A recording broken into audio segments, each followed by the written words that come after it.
Today's Wednesday, July 8, 2020. Coming up on Roland Martin Unfiltered, civil rights leaders walk away from a meeting with Facebook with nothing. They say Facebook still doesn't get it. Color Change President Rashad Robinson will give us the details. Remember the armed black men who marched to the birthplace of the KKK on the 4th of July? The leader of the group, the Not Fucking Around Coalition, will join us. The United States now has more than 3 million cases of coronavirus, a fact that's lost on the Trump administration as they push for mandatory opening of schools. The Movement for Black Lives unveiled their proposal for police reform yesterday. We will talk with the co-founder, Patrisse Cullors, about that. Remember the white couple seen vandalizing a Black Lives Matter mural? Guess what? They've been charged with a hate crime. And a San Francisco lawmaker wants to make race-based 911 calls a crime. It's called the Karen Act. In Oregon, a white politician admits that he sent a publicized racist letter to himself. And of course, we have today's edition of Crazy Ass White People. The white guy acted a fool in Costco in Florida. He ain't got a job today. And I'll talk with Dr. Howard Fuller, of course, school choice advocate, also Pan-Africanist. We could talk about the school issue, opening up those schools, and also what he wants Joe Biden to know and do when it comes to parental choice in education. It's time to bring the funk. Roland Martin Unfiltered. Let's go. He's got it. Whatever the biz, he's on it. Whatever it is, he's got the scoop, the fact, the find. And when it breaks, he's right on time and it's rolling. Best believe he's knowing. Putting it down from sports to news to politics. With entertainment just for kicks, he's rolling. It's on go, y'all. It's Roland Martin, yeah. Rolling with Roland now. He's funk, he's fresh, he's real, the best, you know he's Roland Martin now.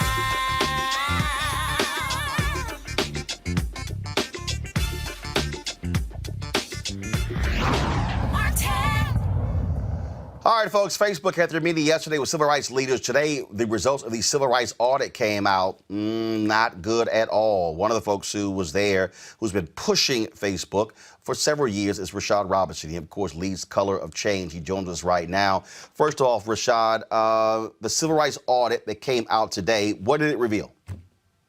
Well, it revealed a long list of recommendations, many of which have been recommendations for years that Facebook has refused or has been unable to implement. It illustrated some things that Facebook has worked on that have been part of the work that Color of Change, NAACP, the NAACP LDF, the Leadership Conference, many other organizations have been pushing on. Things like really sort of dealing with some of the white nationalist content on the platform in terms of the closed groups. Even if they haven't got all of it, they at least put some policies in place, and now we need them to fully enforce those policies.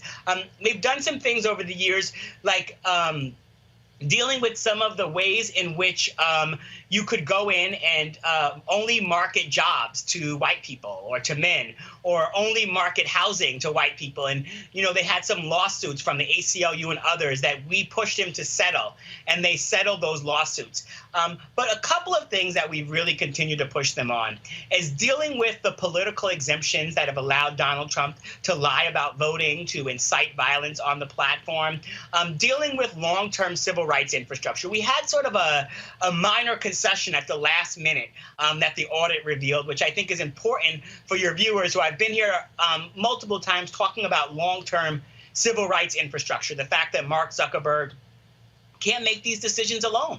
That the fact of the matter is that he's the kind of singular in making these decisions, and over again he reveals himself to be someone that doesn't understand civil rights. And so we've been demanding someone in the C-suite that has civil rights expertise. They did create a new position of vice president of civil rights to sort of sit at the senior level, not in the C-suite. That is a concession from where we were previously at with sort of no position whatsoever. We are still pushing to make sure this person has the type of reach and power necessary to be in the room when decisions are being made. So it's not just folks like Joel Kaplan who sat behind Brett Kavanaugh during the confirmation hearings for Supreme Court and has been part of of organizations and groups which have really worked to suppress the vote over the years. So all I have to say is that, the civil rights audit really was about a list of recommendations. What actually happens next will be, does Facebook implement these recommendations? Everything we know from the last two phases of the civil rights audit really tells us that Facebook probably won't. And so that's why this boycott that we are pushing, that's why the advocacy on the outside is so critically important. Big companies are now involved in the boycott of Facebook. So we're hearing upwards of anywhere between 850 to 1,000. We're trying to dissect that because some of them are brands that exist under other brands. So, when Ben & Jerry's announces that they're sort of stepping away, they are sort of a subsidiary of Unilever. And so Unilever has stepped away. And so we're trying not to sort of double count multiple corporations. What we know is it is a broad range of companies, from a big company like Unilever, which has so many brands under it, to companies like Coca-Cola and Verizon, which are just iconic and sort of brands. No one would talk about them as social justice warriors.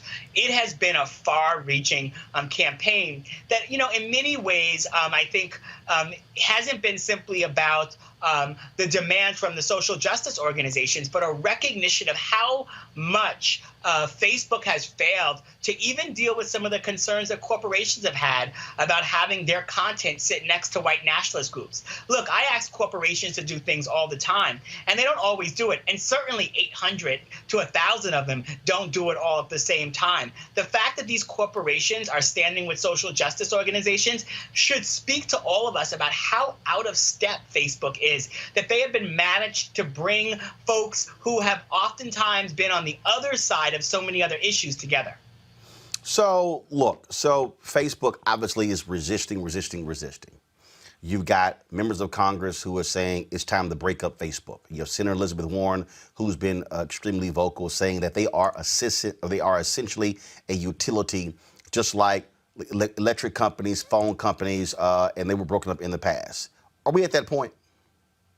I think we're at that point. I wonder if we've built enough sort of political power and understanding for how that looks. And that's a progress. And I think part of what this campaign is doing is really exposing the ways in which, if Mark Zuckerberg can sort of thumb his nose at civil rights groups and major corporations and folks in government, then maybe they are too powerful and something needs to be done. I mean, that is the recognition of an institution that has become too powerful. A couple of things about Facebook, right?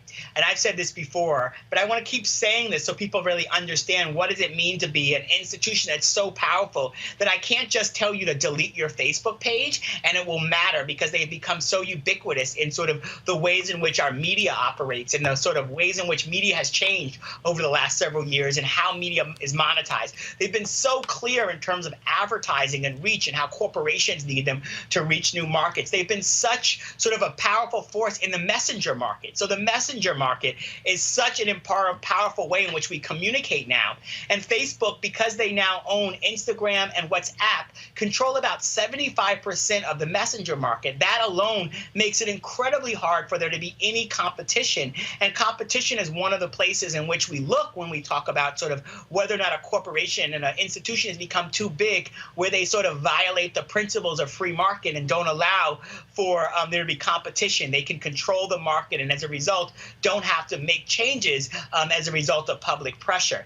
And so there are a lot of signs about whether or not Facebook needs to be broken up, whether or not Facebook needs to be turned into a utility, whether Facebook needs some other type of regulation. I think a lot of these things are being on the table and are being debated in different ways. And I think that this absolutely has to be part of the conversation heading into the presidential election cycle, because we know that Facebook played such a crucial role in being weaponized against Black communities in particular and suppressing the vote. And, I just have these sort of, being in a kind of heated back and forth with Mark Zuckerberg about the looters and shooters post in the heat of these sort of uprisings that Donald Trump put on Facebook that clearly violated the four corners of the policy that Facebook has, really violated the policy around inciting violence. But to be sort of explained why it doesn't violate it, once again recognizes why they need civil rights expertise. But at the end of the day, Mark called Donald Trump. And they had a conversation about whether or not the sort of thing violated. And Mark kind of told him that, he needed to tone it down and calm down. It's sort of like the idea when your best friend is like the police chief, and they know you're breaking the law, and they pick up the phone and call you, while meanwhile down the street they're locking everybody else up for doing the same thing. And this is the problem when you have an institution that's become so powerful, and their interest day to day is not about fairness, security, integrity, but their interest is about their own growth and their own profit. They will do whatever they can, and Facebook has proven time and time again that that's exactly what they'll do. All right, Rashad Robinson, Color Change, keep it up, and we'll certainly keep covering this as well. All right, thanks. All right, folks, my panel right now is A. Scott Bolden, former chair, National Bar Association, PAC, Eugene Craig, CEO, Eugene Craig Organization, and we'll be later joined by Dr. Julian Malveaux, economist, president, Emera Bennett College. Scott, I'll start with you. Bottom line is that, look, Mark Zuckerberg doesn't want anybody telling him what the hell to do. If anybody who's a student of history, if you go back to read Rockefeller, Carnegie, Vanderbilt, all of the different major industrialists, the bottom line is President Teddy Roosevelt, they had to break those companies up. The Bells, Ma Pa Bell, all of that. I mean, we've seen that. The bottom line is Facebook is no longer just this small entity over here. In fact, if you look at Facebook and Google, they control upwards of 70 to 75% of all digital ad dollars spent. That means the rest of media, Comcast, Disney, all the other companies out there, us, all the large and the small companies, we all got to share 25%. They control the lion's share. That is significant power. That is significant power, but I don't know whether that's significant illegal power. Every example that you gave your listening audience, the Rockefellers and others, they were keeping people out of the market under the antitrust laws, and that's why they were broken up, AT&T and what have you. Here, this is all new legal ground, at least. They provide a platform, and their root causes have always been in providing a platform for these open discussions. Hate speech should not be allowed, but free speech, and this is many arguments in many cases say this is just a platform for free speech. People can choose to advertise elsewhere, and more importantly, Facebook is not keeping people out of the market. They're actually creating the market for these discussions and these communications. So I think you make a good social argument and civil rights argument, but I'm not sure that the legal argument is sufficient. Zuckerberg knows that, and right now he's got a friend in the White House. So I understand the challenge. Well, actually, he doesn't necessarily have a friend in the White House because Trump has not been happy with him. He's called for the breakup. He wants to sort of do whatever Trump wants to ensure it doesn't happen. So you've had Republicans who've also been calling for a breakup. So Trump, first of all, Trump has not been talking to him about a public breakup or been using his platform to bash him, because they have these ongoing backdoor conversations. And in the end, they haven't broken the law per se. At least DOJ is not convinced of it. And so the civil rights organizations, while they are accurate and truthful, they have a cause. I'm not sure they have a legal right to break up. And be honest with you, naming a VP for civil rights who's not in the C-suite, that's a small concession. There's got to be different leverage. And if there's a new president in the White House who agrees with these civil rights organizations, they may have to be patient until you get a Democrat in the White House to talk about either breaking them up or doing something else. But Eugene, what we're dealing with here, though, we are dealing with a company that is dominating. And Facebook also wants to have it both ways, Eugene. Sometimes they say, oh, we're a tech company. Then they go, oh, no, we're a media company. Then it's, no, we're not a media company. We're a tech company. You can be both. No. But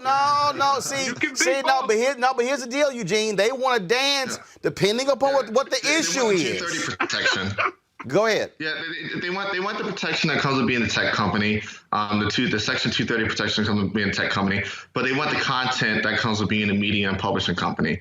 And look, they are doing their best to have it both ways.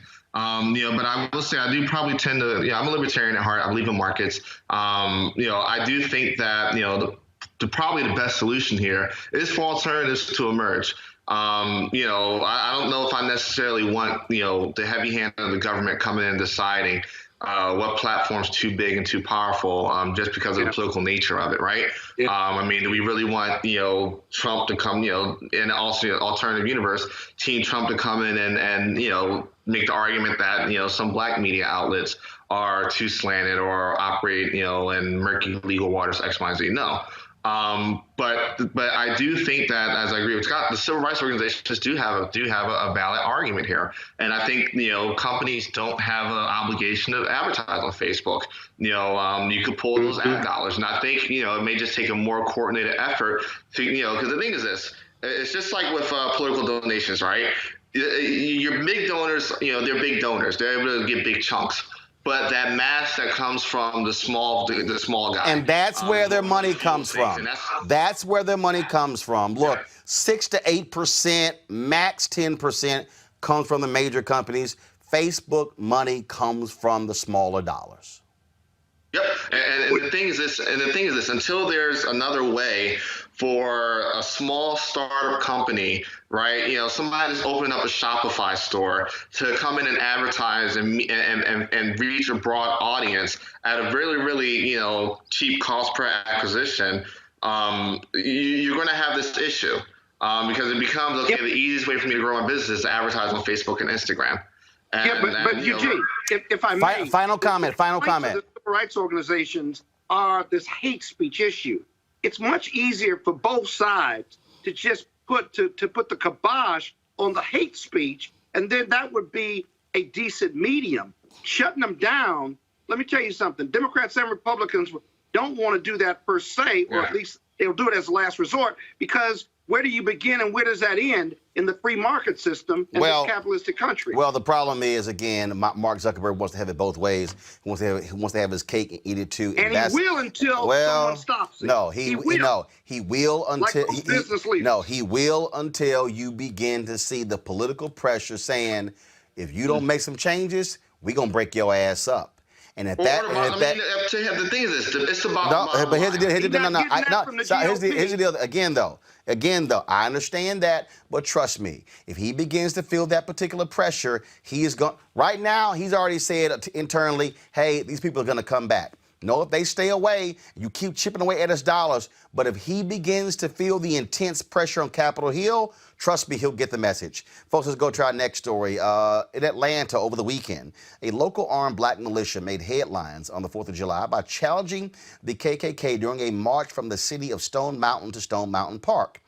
Of course, that's where, there's this huge mural, if you will, etched into stone there of these Confederates. The militia calls itself the Not Fucking Around Coalition. Watch this.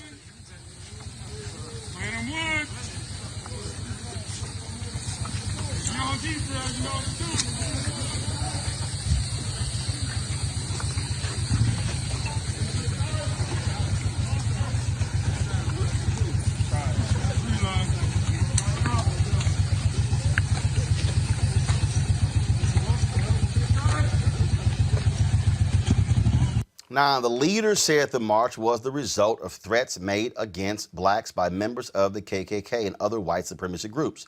Grandmaster Jay, founder of the group, joins me now on Roland Martin Unfiltered. Grandmaster Jay, how you doing?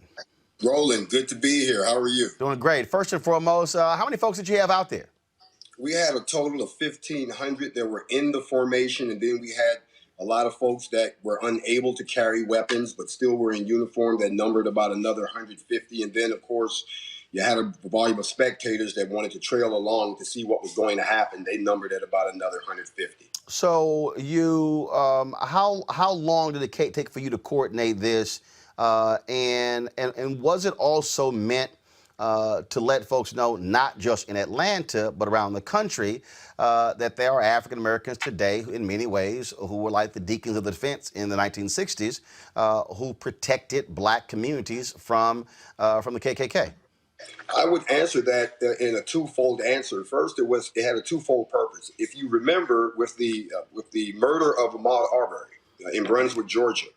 Those were our members that showed up armed, the armed citizens you heard about. That was our first foray into this matter that has gotten completely out of control with violence happening at the hands of, I hate to say it, white Americans against what appears to be predominantly black Americans. Not saying other people don't get shot, but for the racial piece to be added in there on top of everything else that we've been going through with the quarantine, the pandemic, and so forth, loss of jobs, and of course the tension being risen in the country, that we had reached a point that even though we had gone through all of that, there was a remnant of us that's been in place for quite some time. We're the older guys. We're the mature guys. We're your vets. We're your folks who are responsible gun owners. We're the individuals that, we remember the 60s, the 70s, the 80s, the 90s, and now here in the 20s, we're trying to figure out what the hell's going on. We know the law. We're law-abiding gun owners, so we understand the Constitution. And, of course, we all believe in the Second Amendment of the Constitution and the First Amendment. So the first show of force was pretty much just to let folks know that this is not the way that we want to see things progress. But if they do, we're going to have to take Malcolm X's words and defend ourselves against these continued attacks. So we decided to do two things. The first thing was to exercise our constitutional right to bear arms in accordance with the law, and, of course, to peacefully assemble. And then at the same time, send what we felt was a message to the heart of what we feel is probably the driving engine behind a lot of what is now coming to light. The FBI report that said that there would be an insurgence of white supremacists and those folks into law enforcement, into the military, has begun to bear fruit. We're seeing that in the increased numbers of police-involved shootings. We're also starting to see certain behaviors that are not so much related to police, but are related to the Jim Crow era and related to the era of lynching. A spate of lynchings across the country that no one seems to want to explain, like all of a sudden black men became experts on how to tie nooses and jumped off of trees all of a sudden, when the history that we have within our culture is that hanging is the last thing that a black man is going to think about doing, not taking anything away from suicide rates, which we studied. But in this particular instance, given the atmosphere that we were seeing, with the resurgence of what appears to be very evident white militia that the police are unwilling to even so much as detain as they do black folks, with the rise in the protests that happened after George Floyd, and then again the increased presence of what we could only deem as agitators, dressed like police but heavily armed, we thought it would be in our best interest to send a message to the heart of what we believe is the driving engine behind that, the KKK, the Ku Klux Klan. What we found out when we dealt with the McMichaels and Mr. Bryan down in Brunswick is that they were all members of the same Klan lodge, which spoke volumes. And when we found out that the most of the folks in the town were okay with that, we know about the Deep South. Well, in this particular instance, Stone Mountain represents the birthplace or the rebirth place of the Ku Klux Klan. So we decided to do something that had never been done before, and that was to peacefully assemble a formation, not a mob, not a bunch of protesters, not a demonstration, but to call a formation of our black militia, which is what we are, and to actually go up to the mountain and make a statement that we wanted to make under the First Amendment to the Constitution, and then leave. That was the intention. In the process of us planning this, here comes the threat. And this threat was communicated by major media, communicated by the White House, Department of Justice. So we took it at face value. Even though we hadn't seen anything of some of these other threats, you were not going to continue to threaten the black race. It was not going to happen. And it was time for us to show folks that we can defend ourselves. There's been a lot of misinformation out there where folks are trying to paint us as a terrorist group, or that we're out to attack folks. And, no, that's not the purpose. The purpose was to send the message. The message was sent very well, and we also demonstrated that we could organize ourselves in such a fashion that no one got hurt. There were no incidences of anyone accidentally killing themselves. There was no property damage. There were some exchanges of words between some of the folks who were made to leave the park. Folks don't understand that the law enforcement evacuated the park when we came, and they closed the park for us to avoid any conflict. So it was a very peaceful event. As a matter of fact, it was a history-making event because it happened simultaneously with another march that we had in Phoenix, Arizona at the exact same time. This was a message to all of the white militia and to all of the folks who continue to believe that you can treat black folks any particular type of way, and that we will not stand up as U.S. citizens and arm ourselves per the Constitution. When you on that particular point there, I mean, we have seen all of these different white militia groups come out mad, protesting. They don't have they don't want to wear masks, things along those lines. And storming state capitals. What I've said to people that when I see this video, the actions of these black folks totally different than what I've seen for some of these white protesters in Michigan and Wisconsin. I mean, Absolutely. But people all say, "Oh my God," because again, we know how America is. We always say it. America freaks the hell out when black folks with guns show up in public. Well, you have to understand something, Roland. If you've read the book Brainwashed by Tom Burrell, it talks a lot about... Oh, yeah. I actually interviewed Tom Burrell, so know him well. Great book, great book. He actually talks about a lot of the behaviors that have been ingrained into certain cultures so that automatically, by default, we automatically assume something to be wrong, even if it's not against the law. And one of the things that he talks about in that book is the fact that African Americans have been socialized to believe that the presence of guns is an evil thing. And that's why the image of the black man being the evil crime marauding across the, rape, robbing, and pillaging as if this is a birth of a new nation has been ingrained on both sides of the fence. However, when white folks decide they want to pick up guns and run up on state houses and threaten the police and nothing happens, black folks see that and go, well, what's good for the goose is good for the gander. And as you all know, it's no fun when the rabbit has the gun. So to be honest with you, we, again, are not a mob. And we're not talking about something that we feel about. We're looking at a situation that is deteriorating, and we feel we have to defend ourselves. Our policing models are broken. Remote policing does not work. We feel there's a need for us to get back to community policing. We feel there's a need for us to start protecting our own communities again under the laws that are established in the land, and also the educating of our own people. Not just gun clubs, but the actual ability that a gun is necessary for you to have on your person legally in this apartheid-like environment that we live in the United States. Well, and the reality is, which I've said to people, that if you choose not to, you don't have to. Look, I fired a gun one time at the FBI Academy. It was a submachine gun. I was a grossly overrated experience. So I was like, yo, I'll go back to playing golf. But if somebody, I mean, that's just me. And so my family has never had one in our household. That's just me. I don't need to have one. My brother, he's gone out hunting with his son and his daughter. Great. And again, but the thing though is we also understand the history. When those Black Panthers rolled up in the state capitol in Sacramento, then white legislators freaked the hell out and immediately moved against that. And in fact, if you also take it even further, to even go back, the creation of the NRA and creation. I mean, bottom line is, white folks in this country have always had a response to black resistance by grabbing guns. And let me throw something in there, Roland. Here's the deal. There's two things that we have to address before we can go any further. The first thing is that the double standard. The hypocrisy of it all. White militia marches, nobody says anything. A couple of guys get locked up in Virginia for impersonating police officers with twisty ties to throw somebody in a truck and go lynch them. Nobody says anything. Black folks assemble to peacefully march to a notoriously controversial landmark, may say a few words under the First Amendment rights, and all of a sudden, I mean, I've seen the headlines around the world, everything from anti-Semitic, which we're not, to we're out to attack white folks, to we're trying to take Texas. Texas is already geared up for an invasion. We heard they're getting ready. People are telling us to come on down, let's duke it out. And we're like, that's not what we said. Well, but here's the deal, though. For the folks who don't understand, in Texas, the new Black Panther Party, look, I covered those guys in Dallas. And I remember being there. People like, oh, my God, these black people with guns. We're not taking Texas. No. Follow me here. What I'm saying is, I'm born and raised there. I was covering those guys in Dallas. People were freaking out, and I'm sitting there going, wait a minute. Black folks walking around with weapons, because I was there when Khalid Muhammad was with them. They went to the James Byrd when they went there and they had their guns and people were freaking out. And I was like, yo, the white folks over there got their guns. Open carry state. It doesn't say open carry for white people. It says open carry. Open carry, exactly. Now here's the second part, and this is the part where I've been waiting to say this to you. I want to thank you, because you are the first person in black news media who saw fit to have a conversation with us about a historic event that has happened, that has been ignored by mainstream media. It has been ignored especially by black media. And believe it or not, most folks are hearing one twisted version or another. So folks were wondering, when were you guys going to show up?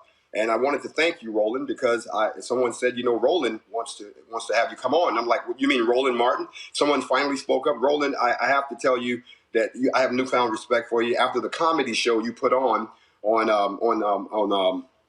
Monique Presley's page, I thought that was hilarious. Didn't know you could be so funny.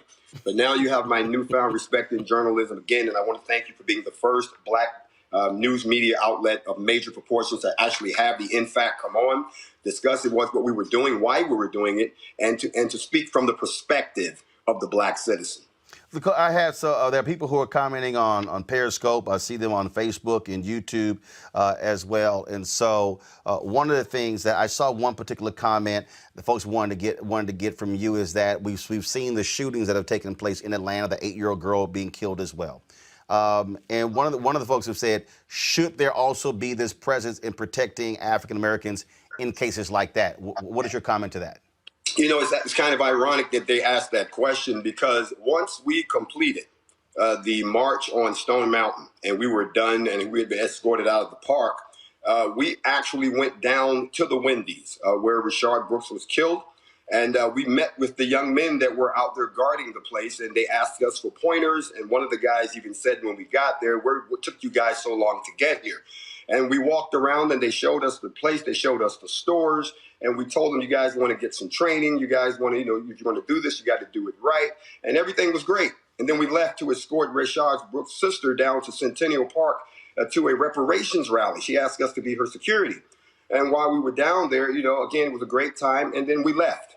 We're smart enough not to hang around any town after sunset. We're not that stupid. So we were long gone. We're not from Georgia. Some of us were, but we all didn't know that we should disappear. And then to hear what happened later, the shooting and so forth, was distressing us because it was right where we was. And we kind of felt like, at first we thought it was, someone was trying to be retaliatory because we were there. Because the young men did tell us that the Ku Klux Klan had come by and shot up the place a couple of nights before.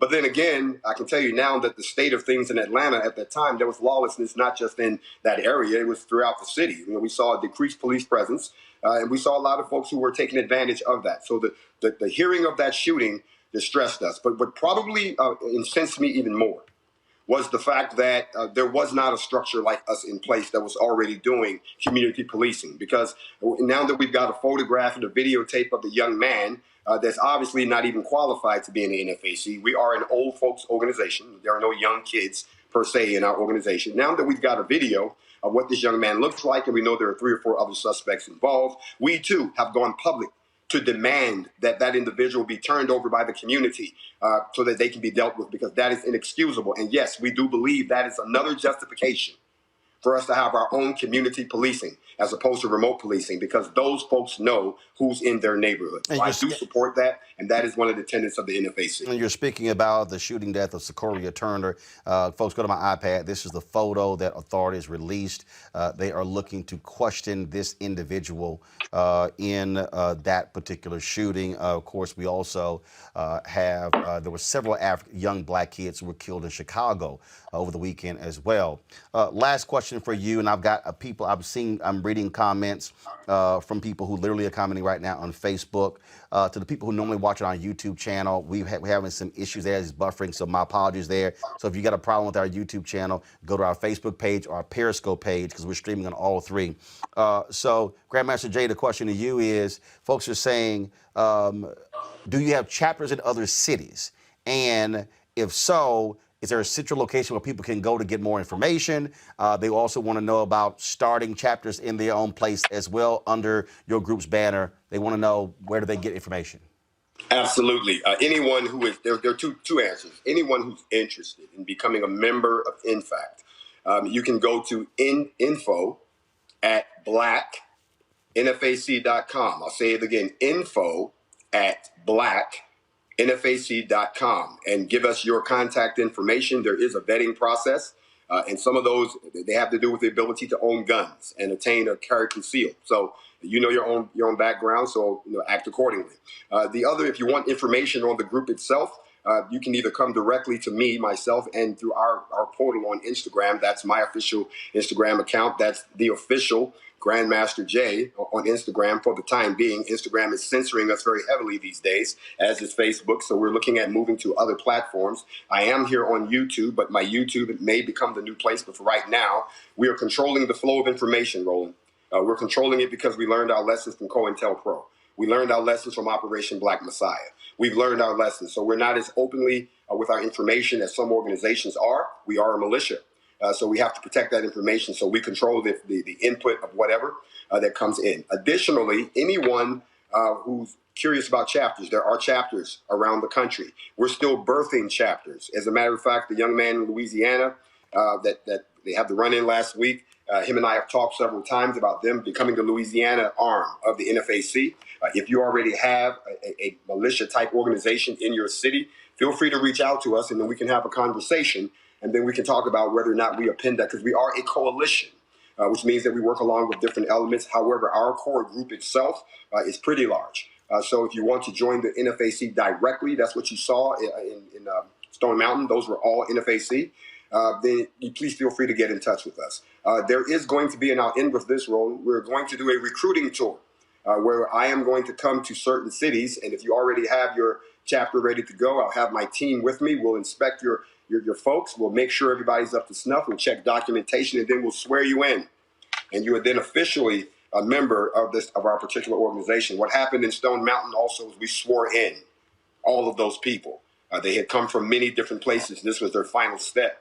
The 2.5-mile road march up and down hills in the hot sun with all the quarantine food you ate was your final test to see if you could make it into the NFAC. But that's all I have, and I thank you for having me.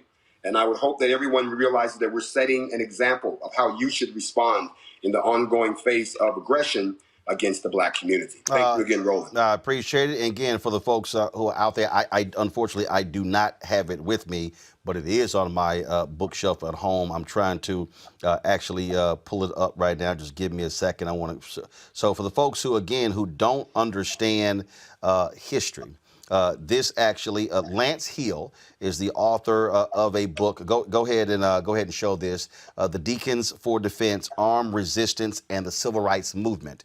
And so you need to understand that particular book. And I'm going to pull up another book. Just give me a second. For folks who don't know, I actually interviewed him. He was one of the leaders of the Student Nonviolent Coordinating Committee, Charles Cobb. And Charles Cobb also wrote a book. Give me one second. And again, remember last week we were discussing this. Dr. Greg Carr showed you a particular book as well that dealt with the issue of the history of African Americans and gun rights.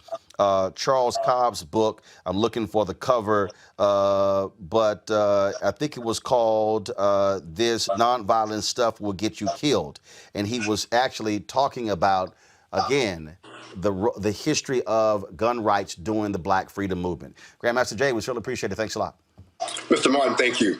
All right, folks. Let's talk about coronavirus. There are 3,128,292 confirmed cases in the United States.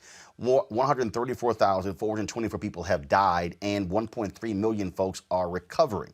Now, the Centers for Disease Control and Prevention will issue new guidelines on school openings after Donald Trump questioned the current ones. He tweeted this: I disagree with CDC Gov on their very tough and expensive guidelines for opening schools. While they want open, they are asking schools to do very impractical things.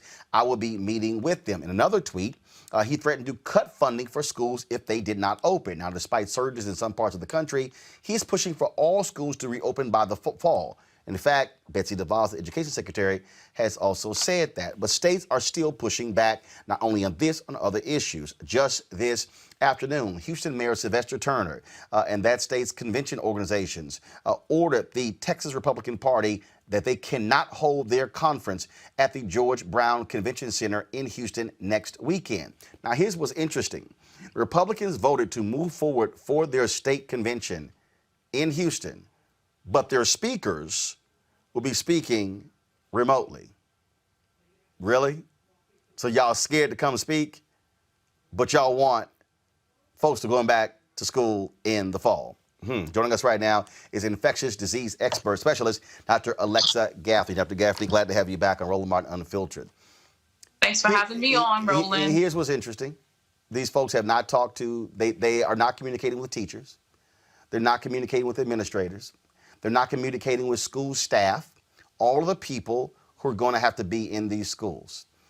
You have schools who are struggling, trying to figure out what protocol they're going to employ. My two twin nieces who go to a school, we've already gotten information, and my wife was on a Zoom going over the information on what that's going to entail. It might mean them going to school physically for 2 days and then being digital for 3 days. But for this administration to blast the CDC, the actual scientists who understand this, the people who understand why this is important, to have the kind of pressure being brought to bear by saying we're going to take your funding. I have never, these are thugs. These are thugs who don't believe in science. These are thugs who don't believe what is fair, who don't really care about the children. And I'm going to tell you right now, Dr. Gaffney, it's going to happen if you have these kids go back and all of a sudden 20, 30, 50, 100 kids come down with coronavirus. We already know 7,000 kids have gotten infected in Florida. The bottom line is this here. You're going to see a panic that we have not seen before.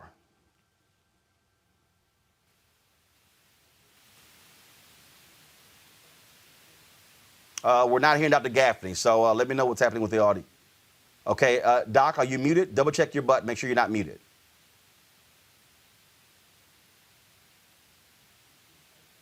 All right, let's see here. Let's figure it out.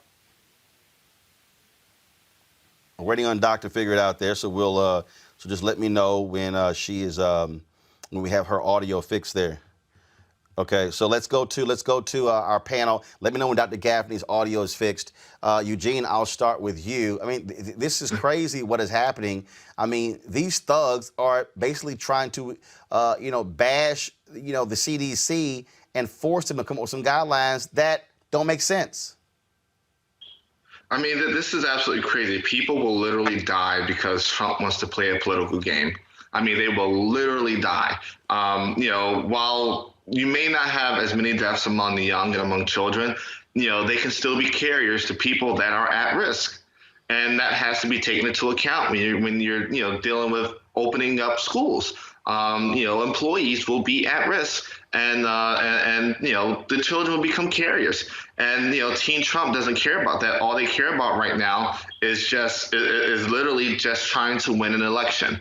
He's terrified. He's not going to have the convention he wants in Jacksonville. They're trying to position and show that this isn't as bad as it is. We can open up the economy, Gotcha. open up schools.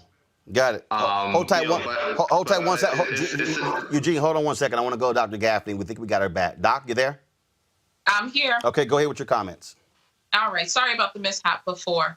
But we are playing in dangerous territory, and to endanger the lives of our children is absolutely unacceptable. I'm shocked that states are allowing even summer camps to open. But I understand that the pressure of parents going back to work. But to enforce this idea that the schools are working too hard or are going to spend too much money in an attempt to even keep our children safe when they return to school is ridiculous. The fallout or the potential fallout of children going to school, gathering together, getting sick, because it's going to be extremely challenging to keep small children safe and socially distanced. We can't even get it done with our teenagers who have a greater ability to ration and reason and keep distance, but still do not.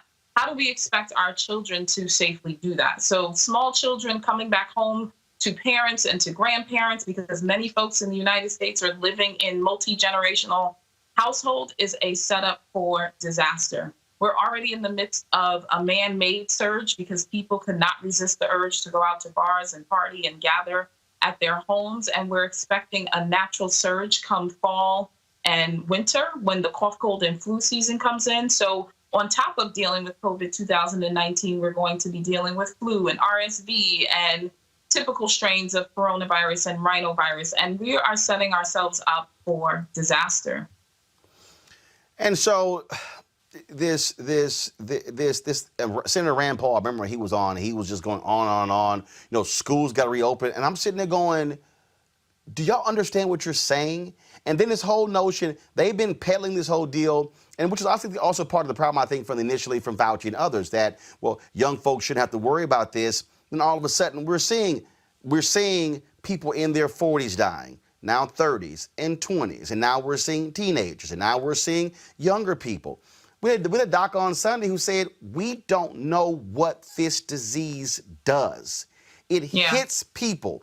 So you have the Broadway actor who dies, who had who was very healthy. I read a story about a guy who was a hiker, an avid outdoorsman, who almost died from this. Folk, they have no idea. So to sit here and act like, oh, no, the kids will be fine, don't worry about it. Yeah, but even if they survive it, you're still going to have health issues after that. Exactly. So people see the numbers and they see that all of these people have recovered, but they have no understanding of what recovered means. Recovered means you didn't die. It means you left the hospital, or it means you tested negative since testing positive for the virus. I have patients and I know people who are very close to me who have recovered from COVID, but now they're on dialysis when they were perfectly healthy.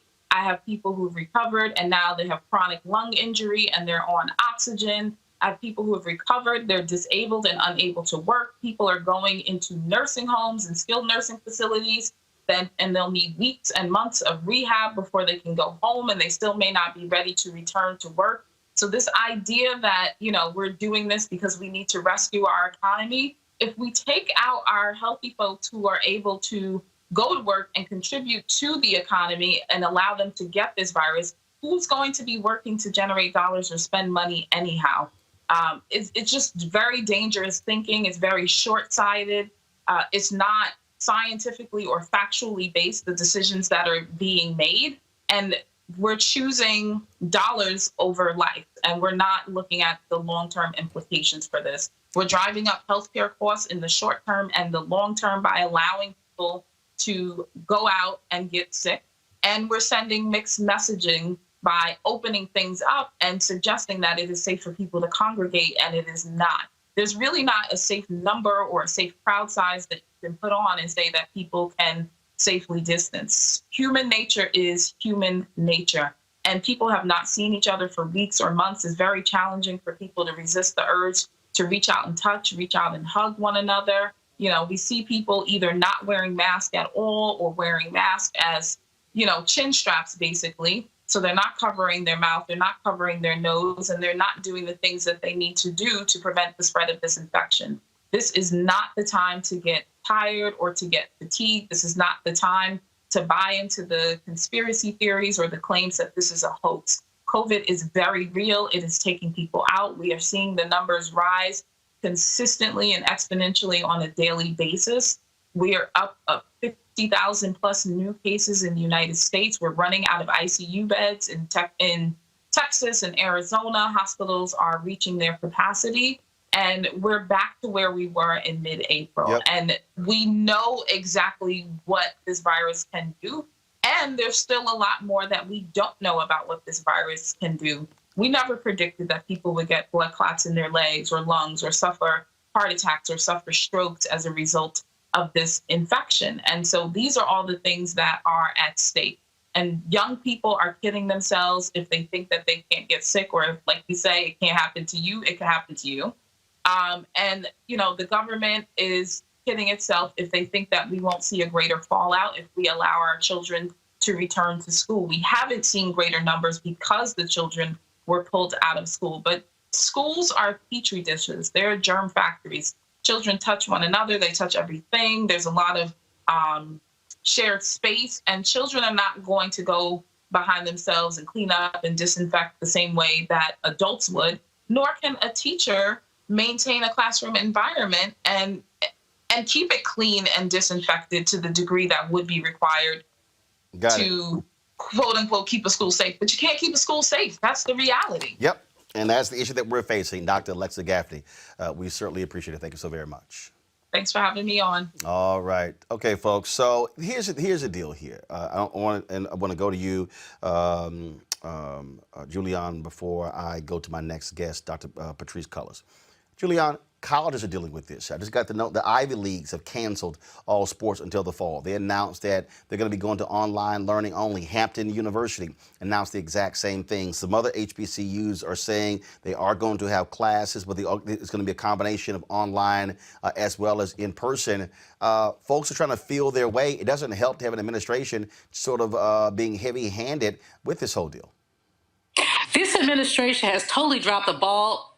Betsy devoid, as in devoid of good sense, has failed to put out any guidelines. So people are making it up along the way. For HBCUs, especially small HBCUs who are tuition dependent, this is almost a death knell unless we do something about that. But for even a Harvard or a Stanford, we're going to see dollars going down. We're going to see basically a hybrid way of delivering higher education. The real challenge is if there were national guidelines, national thoughts even, people could say, okay, I can cut it around this or cut it around that. Yep. I fear that the young people who graduated in 2020 and fall of 2020 are basically going to have what I call a scarring year. When something drastic happens, young people are scarred, which means it basically carries through the rest of their lives. These young people are going to be scarred in terms of how their education and then their careers develop. And this is all the fault of this administration. Absolutely, absolutely. Before I go to Patrice Cullors, Eugene, go ahead with your comment. Sorry, muted. Look, the thing is this, the Trump administration, they're playing a risky game here. They're playing a game of literally people's lives.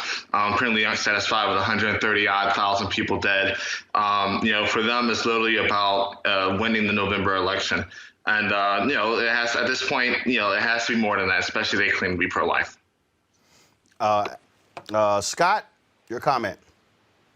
I've been tweeting about this. I've said this administration is deaf, they're dumb, and they're dangerous. And you got all three. They're dangerous because of everything your guests have said and the doctors said. They're dumb because of everything they've said. And they're dangerous because they made a political decision. You can call it what you want. They made a political decision to live with COVID-19 between now and November, because with the economy decimated, he knows he cannot win. And so his philosophy or their decision-making is that America is going to have to live with COVID. And we're going to have some people that will die. That's the cost of getting the economy back and the cost of attempting to win the election in November. I think it's too late, but this is really the 3 Ds: deaf, dumb, and dangerous. Well, trust me, this team here is real good on the dumb part. Got to go to a break. We come back. We're going to talk with Patrice Cullors, co-founder of Black Lives Matter, about the movement for Black Lives. That's next on Roland Martin Unfiltered. You want to support Roland Martin Unfiltered? Be sure to join our Bring the Funk fan club. Every dollar that you give to us supports our daily digital show. There's only one daily digital show out here that keeps it black and keep it real as Roland Martin Unfiltered. Support the Roland Martin Unfiltered daily digital show by going to RolandMartinUnfiltered.com. Our goal is to get 20,000 of our fans contributing $50 each for the whole year. You can make this possible. RolandMartinUnfiltered.com. Someday soon, the time of Trump will pass. This circus of incompetence, corruption, and cruelty will end. When it does, the men and women in Trump's Republican Party will come to you, telling you they can repair the damage he's done. They'll beg you to forget their votes to exonerate Trump from his crimes, ask you to forgive their silence, their cowardice, and their betrayals as Trump wrecked this nation. Every time they had a choice between America and Trump, they chose Trump. Every time they were called to the service of this nation and their sacred oath, they chose Trump. Every time. Learn their names. Remember their actions. And never, ever trust them again. What is the secret of your success? The president was given or inherited a large portion of his father's real estate fortune, worth at least $413 million today. 9 out of 10 people don't like what they do. They go from job to job, ultimately becoming nothing. You'll absolutely love Trump steaks. The 3 Atlantic City casinos filed for Chapter 11 bankruptcy protection. 2 years after it opened, the company was history. It never made a profit. Trump University was fraudulent. His family's charity accused of misusing funds. Shakespeare said, never follow an empty wagon up here, never follow an empty wagon, because nothing ever falls off.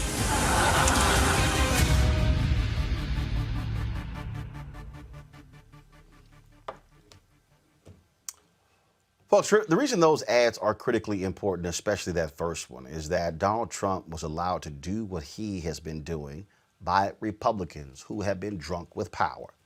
You look at a Senator Lindsey Graham, who had all sort of nasty things to say, pretty much saying that following him would kill the Republican Party and destroy this country, yet he was perfectly fine with allowing Trump to do what he does. Then, of course, you have all of these other Republicans. Senator Marco Rubio, no guts. Senator Joni Ernst, just the other day when she was questioned, where she was quoted back when she criticized Obama when there were 2 Ebola deaths in the United States. Yet we've had 134,000 people die due to coronavirus, and she says that Donald Trump is doing a good job.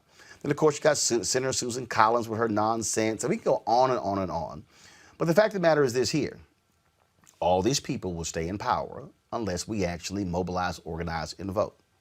I have told you, Donald Trump and the Republicans have appointed 200 federal judges. Let me be clear, y'all.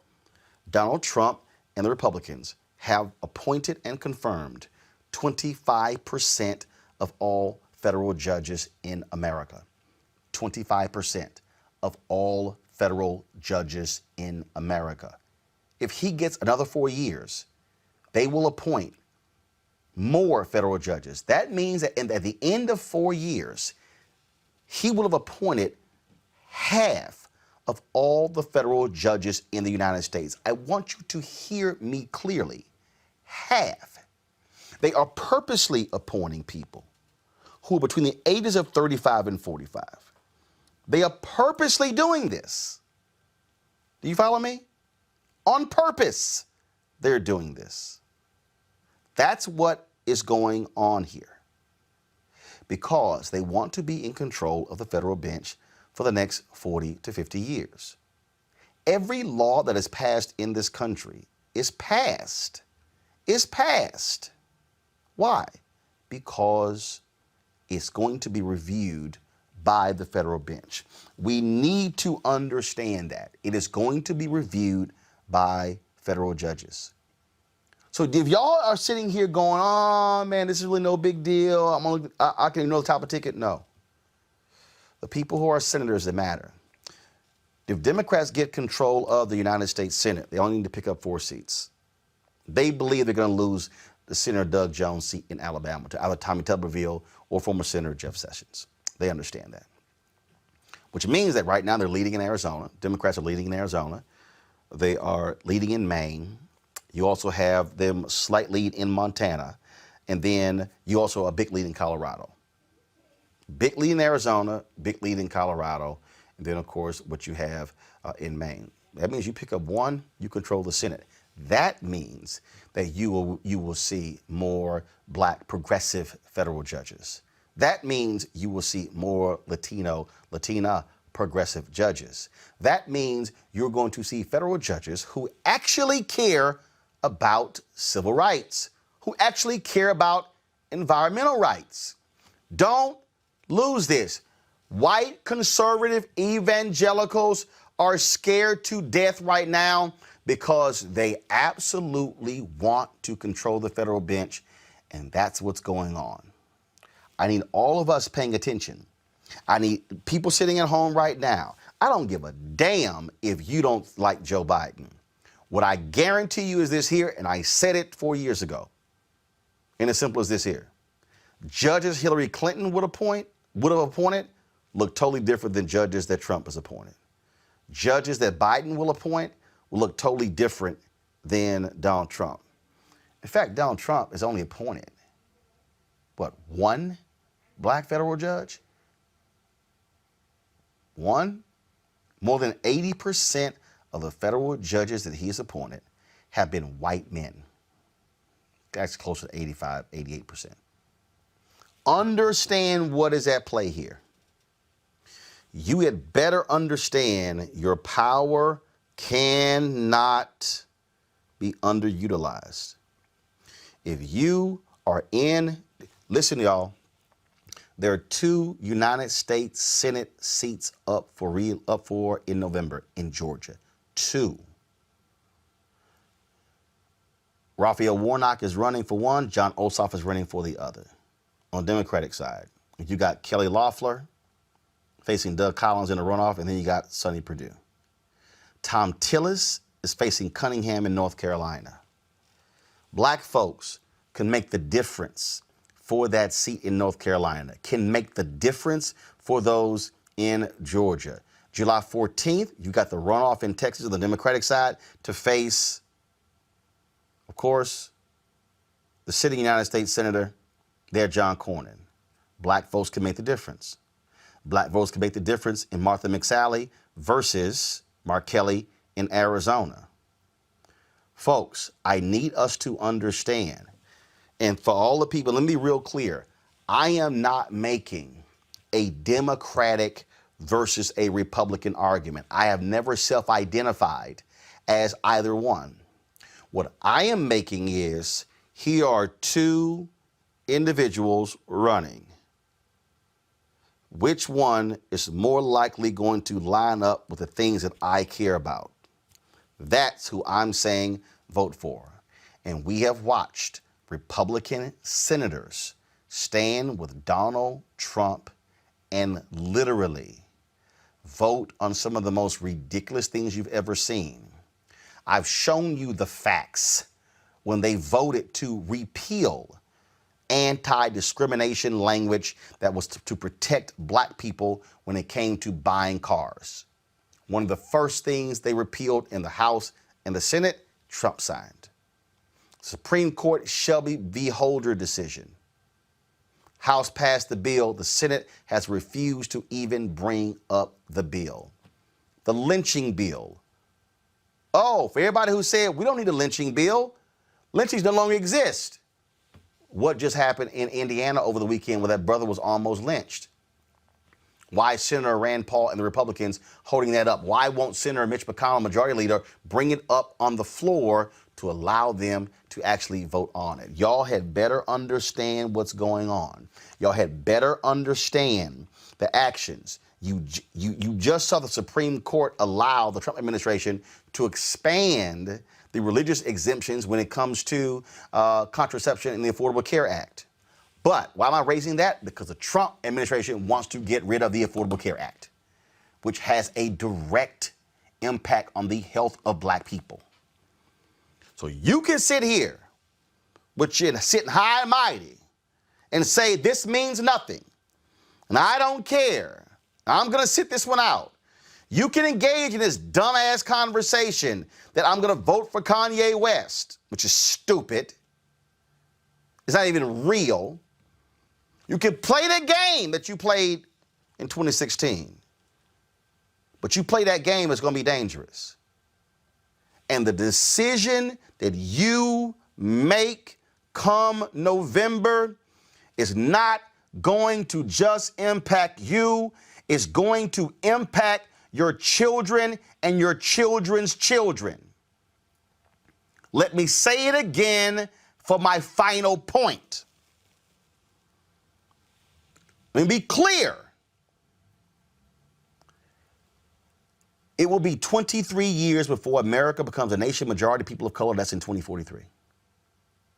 They are purposely appointing white male federal judges who are 35, 36, 37, 38, 39, 40, 45. If you are a white man who's 50 or more, you ain't got no shot being appointed by Republicans because they want that person to be there for life.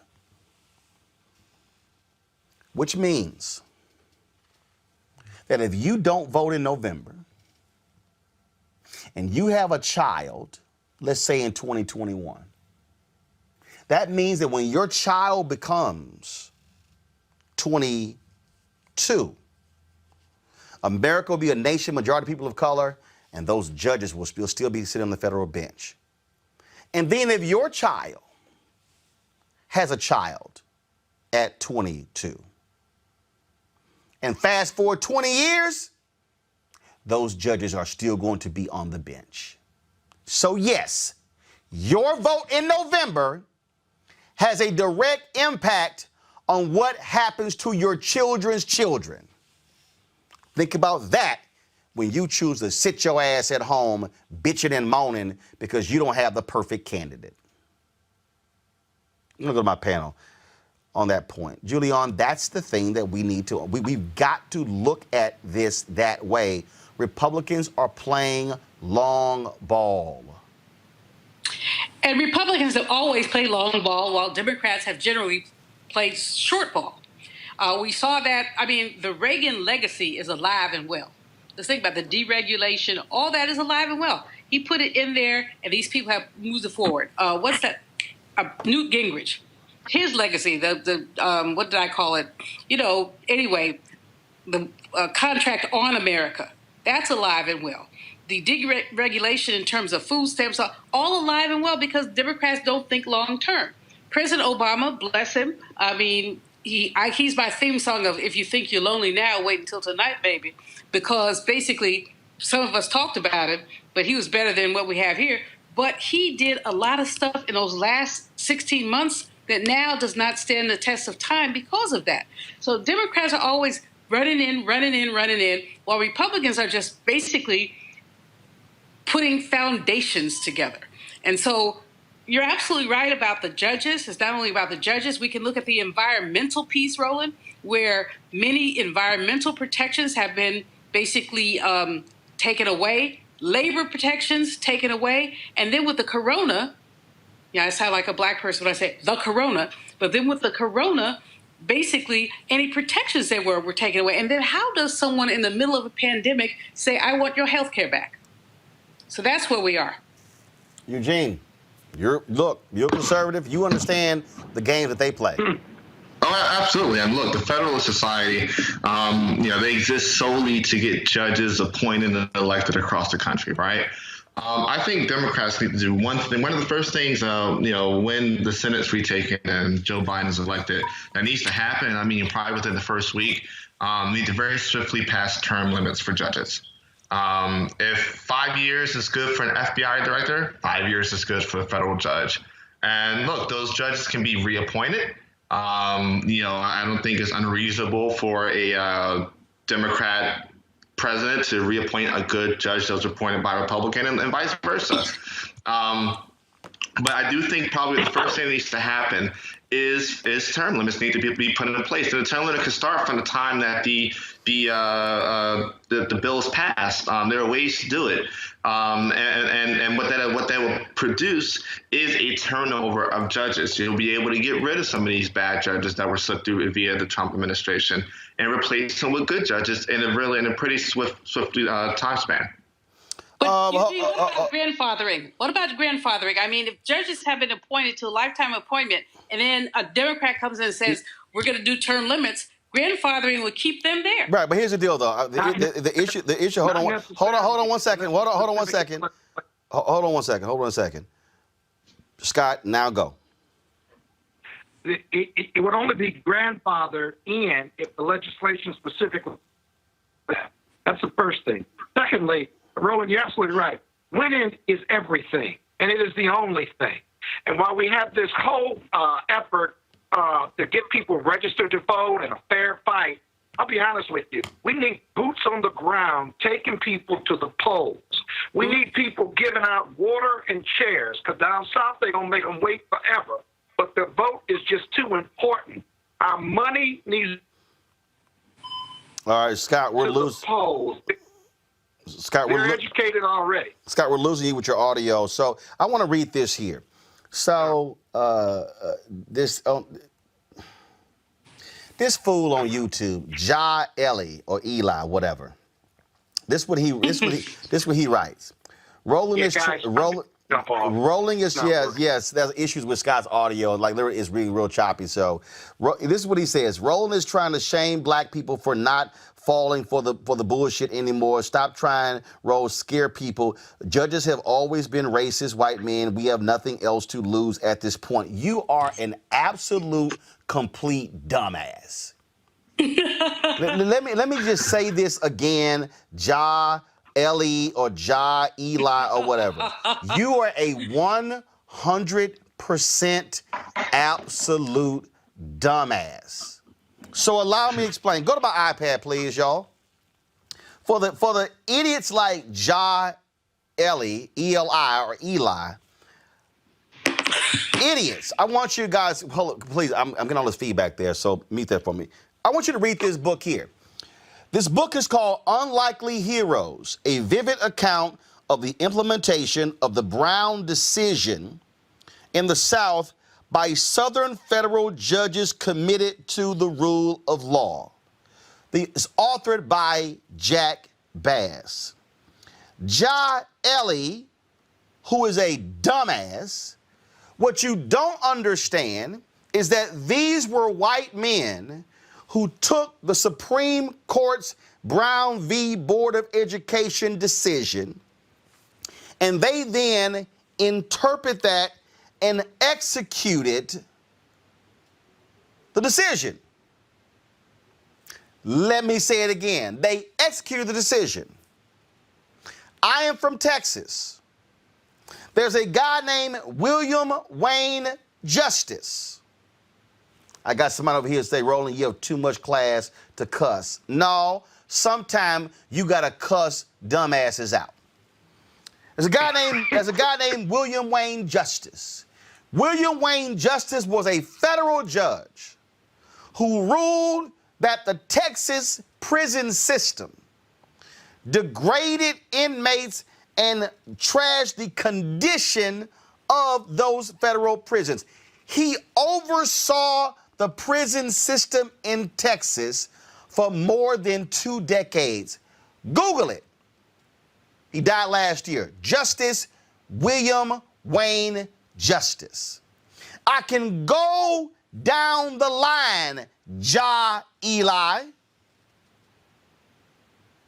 of federal judges who played a crucial role in ensuring the protections against African Americans. Reuben Hurricane Carter. It was a federal judge, white,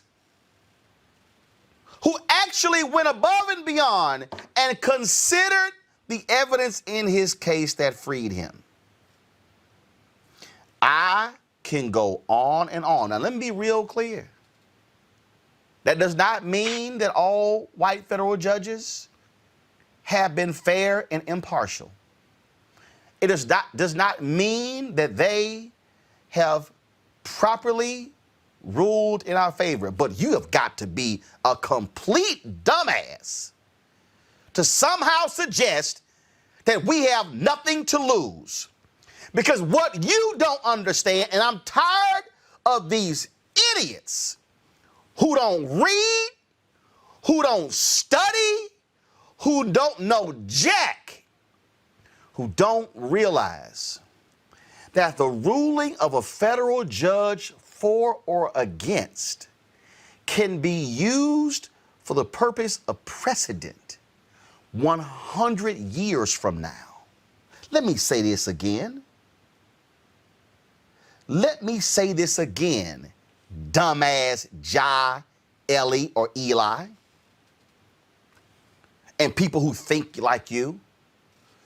The rulings of federal judges have been cited in Supreme Court decisions from more than 100 years ago.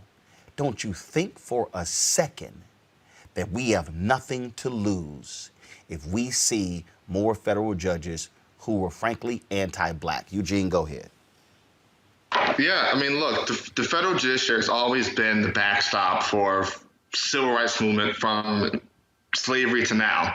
What you often couldn't get done in the legislatures or in the Congress or in the executive branch.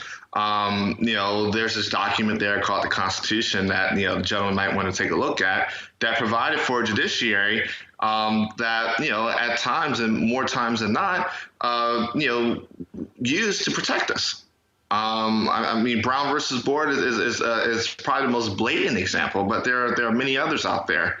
Look, you got somebody that's on death row. You need a judge to put a stop to the, to put a temporary order in place so the case is reviewed. There are countless of examples of where the saving grace literally has been good judges.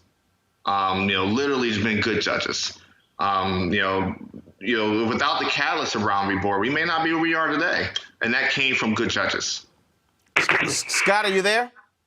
I am. Can you see and hear me? No, we can't see you, but go ahead and talk. We can hear you. It's much better. Go ahead and talk.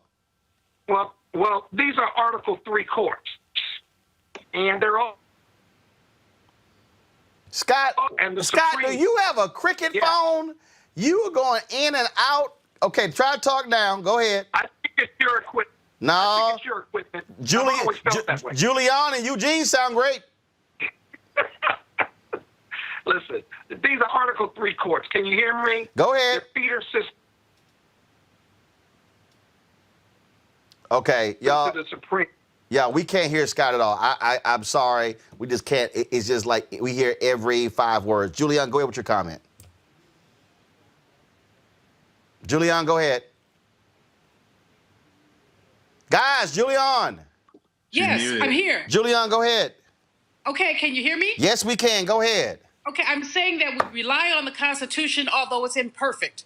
And so that person you were communicating with, I forgot his name, has something to do with the idiot. But it makes a difference if we vote. We cannot go down like we went down in 2016. A lot of people said, oh, gee, we don't like Hillary. You don't have to like her. Trump can't do anything that horrible. We've seen horrible. We've seen horrible in terms of the environment, horrible in terms of the labor market, horrible in terms of elections. How many polling places have been closed? And this man has attacked people's ability to vote by mail. So anyone who thinks that this vote does not matter just needs to go away. Just seriously needs to go away. Well, go again, to church or go someplace. The fact is that it does matter. Yep.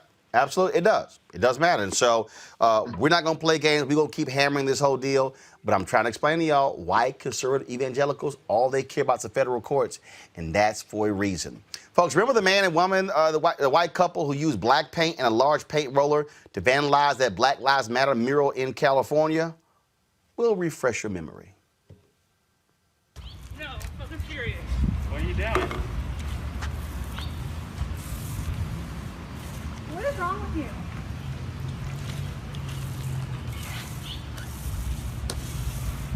We're sick of this narrative, that's what's wrong. The narrative of... Yeah, the narrative of police brutality, the narrative of oppression, the narrative of racism. It's a lie. America's great. It's a lie. This is racist, what you're doing. This is racism is what it is. That's what it is. There is no oppression. There is no racism.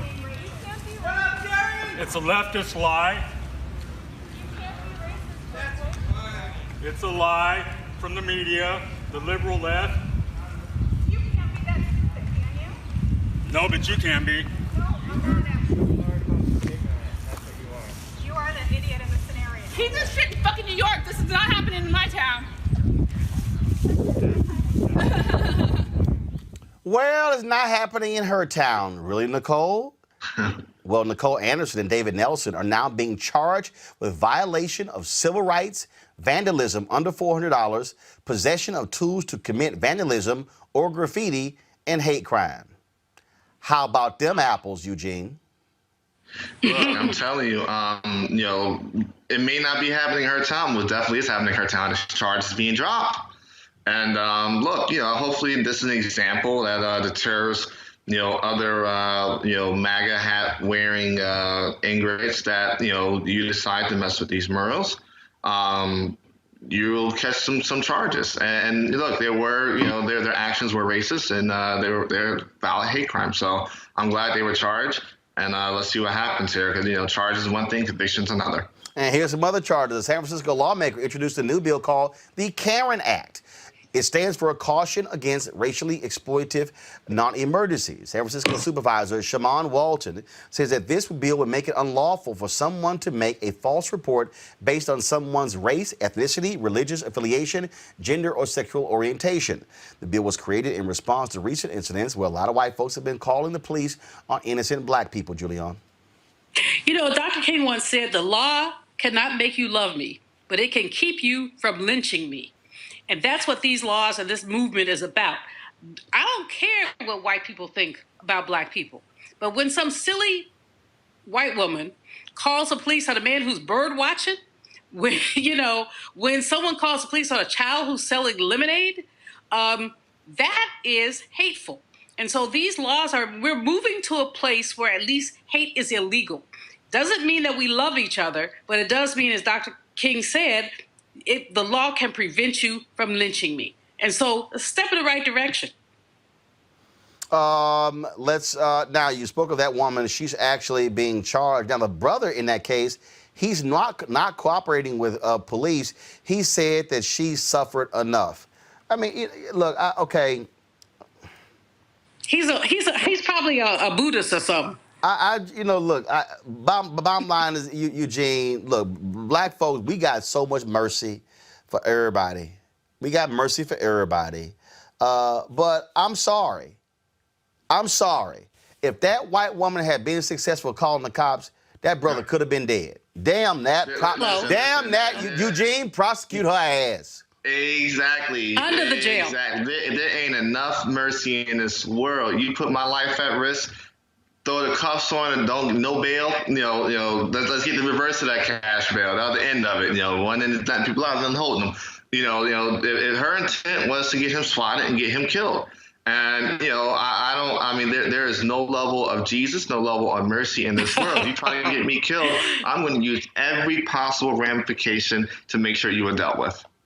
Yeah, simple as that. Simple as that. All right, y'all, a few weeks ago, an Oregon politician claimed that he received a racist, hate-filled letter and posted it on his public Facebook page. Well, after investigation into the matter, Jonathan Lopez confessed to writing the letter and filing a false report. The letter read, Mr. Lopez, you're not welcome here and will never be anything in this community or state. Umatilla County kills, I don't know what that meant, like you, and are dumped in the fields and river. That's why our crops are the best. Don't waste your time trying to become anything in this county. We will make sure you never win. Your family suffers along with all the Mexicans in the area. Americans for the God-fearing, pro-gun, pro-life humans who refuse to be controlled by the government. There's no room for you here. Sincerely, America. Police say Lopez could be charged with a misdemeanor for the incident. He should be charged with a misdemeanor, and he should resign from office because that's disgraceful. Roland, it's interesting. You're absolutely right. I don't know what's wrong with this man to do that when we have tensions so heightened. But here's what I do know. If you go back and look at Oregon's history, there was a time when black people were forbidden to live in Oregon. There is tension there. I went there maybe 10 years ago for a speech, and I was told that I could not walk to the little deli around the corner and say, if you want something, we'll bring it to you. I'm like, well, I like to walk. And there was an issue. So the tensions are there, but he was totally wrong to exploit them, and he should resign. He should do something with himself, and he should actually explain to us why he chose to do that. Eugene? Listen, one of the, I guess, not hidden but not so hidden secrets of this country is that we focus a lot on the racism in the South and maybe in the Midwest, but the hotbed that is in the Pacific Northwest is very real. A couple of years ago, when we saw the folk that are Bundy followers take over that DNR encampment. The white supremacists and militia that are out there are very real. And this guy, this legislator, for him to try to stroke those flames with this, he absolutely should resign. He absolutely should be charged with a misdemeanor, minimally just for the resources that were wasted on this. I mean, these are the same people that will go away with Jussie Smollett, when, you have legislators, doing this at a much, something that's much more worse than anything Jussie Smollett did. All right, folks, y'all know what time it is. No charcoal grills are allowed. I'm white. I got you, Carl. Illegally selling water without a permit On my property. Whoa! Hey! Give us your ID. You don't live here. I'm uncomfortable. Well, y'all, we have another neighborhood Karen in North Carolina who decided to call the police on 2 Black and Latinx residents because she didn't recognize them. You know me? No, I know who lives here and who doesn't. You know who lives here? Yeah. You know who lives here? Yeah, I do. How do you know that I don't live here? Let me tell you how. Because I was here when this neighborhood was built, and I knew every single person who bought in here. I've lived here since 2010. Are you serious right now? I'm so serious. So you know everybody does? You know everyone that lives in my neighborhood. You live here? We do live Yes. here, That's great if you live here. Do you live here? Yes, bitch. She does. Okay, so Who where? cares? I'm not giving you my address. So, Eugene, she got a spreadsheet on every person living in the neighborhood. I'm telling you right now, I don't know nobody in my neighborhood. Let me tell you something. There are harassment laws on the books in almost every single state. They need to start being enforced. Yes. They need to start being enforced until crazy white people are arrested for this kind of BS. It's going to keep happening. It's going to. I wish one of my neighbors would try something like that. I really do. I wish they would. Eugene, go ahead, Julian. This is just white women, because men don't do this. They do other stuff. White women have lost their collective minds when they think they can run up on people and challenge them for their very existence. I know everybody who lives here. Yeah, but Roland, this is not unusual. We have to, I'm doing all this history stuff, so we have to go back in history and see when a black man was walking down the street in Johnson City, Tennessee, because nobody knew him, he was lynched. When a black woman who was doing laundry for a doctor in a neighborhood, but the white women didn't know her, she was lynched. So this is just a throwback to 19th century behavior that we continue to condone. Yep. How dare these itches, I ain't gonna cuss on the air, you can do that. But these itches, how dare they confront people, I don't know you. You don't have to know everybody. That's not your business. But this is, so the law that has been passed in San Francisco about, and laws that should be passed all over the place about harassment, they're so important. Think twice before you call the police on a black person, because you may be the one who gets arrested. All right, y'all, roll next video, please. Please watch the show.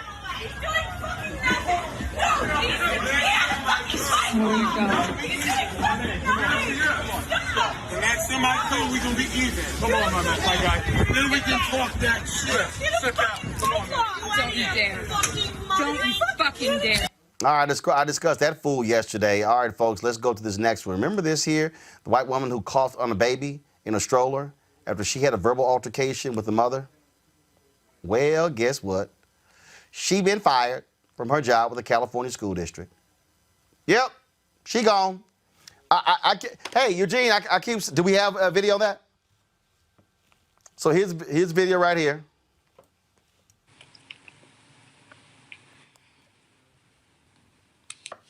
So you're watching the video. She coughs on a baby. She gone, lost her job, Eugene. She should have lost her job. Should have lost more than that. Yeah. Look, I'm glad she lost her job. I hope there's some, assault charge that's pressed against her, which also lead to, another civil judgment against her. These people are out of control. And you can, Eugene froze. Go ahead, Julian. These people are crazy. We know they're crazy. And they're ramping up because they have a leader-in-chief, a chucklehead-in-chief, who's encouraging them. Coughing on a baby when you know there is a pandemic is endangering the baby's life. It's sick. But every single day, you see these people, they won't wear masks, they move it up on people, they're basically endangering people's lives, and they're being encouraged by the chucklehead in chief who does not want to put a mask on, who thinks this is all under control. What we know for real is that Black and brown people are disproportionately visited by the coronavirus. We know that for sure. The data show that now. We know that we're, 4% of the world's population, 25% of the cases. We know all this. So anyone who is that careless, incarceration is the best thing that can happen to them. Well, we also have, of course, we showed y'all yesterday the video of the white guy at Costco who lost his mind. Well, he happened to be an insurance agent. Bye-bye. He no longer has his job. I keep telling y'all, these people who keep acting a fool, I am more than perfectly fine with them losing their jobs. I do have to, I'm trying to find this video. Ben Crump posted this particular video here of these folks. Did y'all hear it was, can't remember what city it was in, but when this white couple just straight up went off on this black woman working at a hotel and just viciously started beating her. I mean, because the hot water wasn't working. I'm on Ben Crump. They didn't go beat the hotel management? This sister was working at the counter, and I'm trying to find. Ben Crump had tweeted it out, and they just start beating the hell out of this sister. Oh my! I'm telling you, no, this constant attack. I mean, this is Eugene. All these people who now we can say, hey, now because we now have more video, whatever. No, yeah, there are some other things that are happening that are causing these white people to absolutely lose their mind. Oh no, there's definitely an uptick. This isn't just now there's video evidence. There's 100% uptick in this and the actual activity. And part of it is Trump induced. Part of it is these people are now triggered by almost anything Black or Hispanic. The fear is it resembles the fear that occurred after Reconstruction, when the social order was upended, and suddenly Black people did not have to be subservient to white people. And so then they passed a bunch of laws and did a bunch of stuff to say, oh, yes, you do. Now you can't pass laws like that because of good white judges. But what you can do is essentially attempt to terrorize. This is a modern day Ku Klux Klan, where you just decide that you can burn, that you can holler, you can call the police, which are likely to be your allies, because you want to maintain a hierarchy that says that you're first and Black people are second.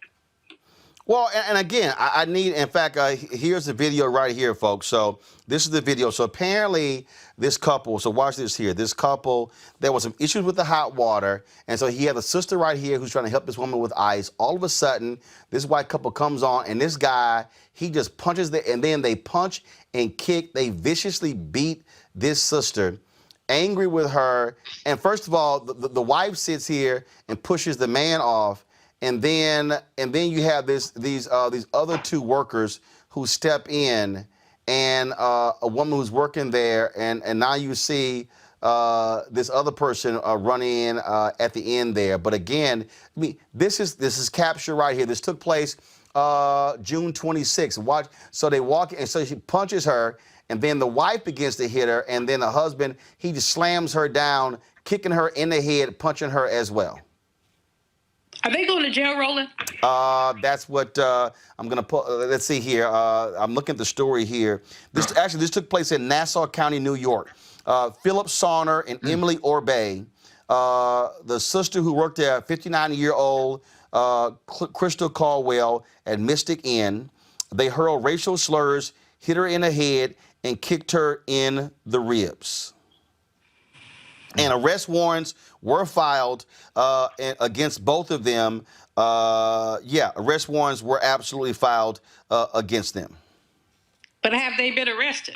Yeah, they've been. I mean, that took place on June 26th.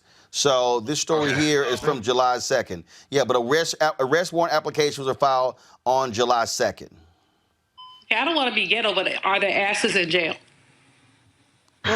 We don't know. So again, arrest warrants have been filed.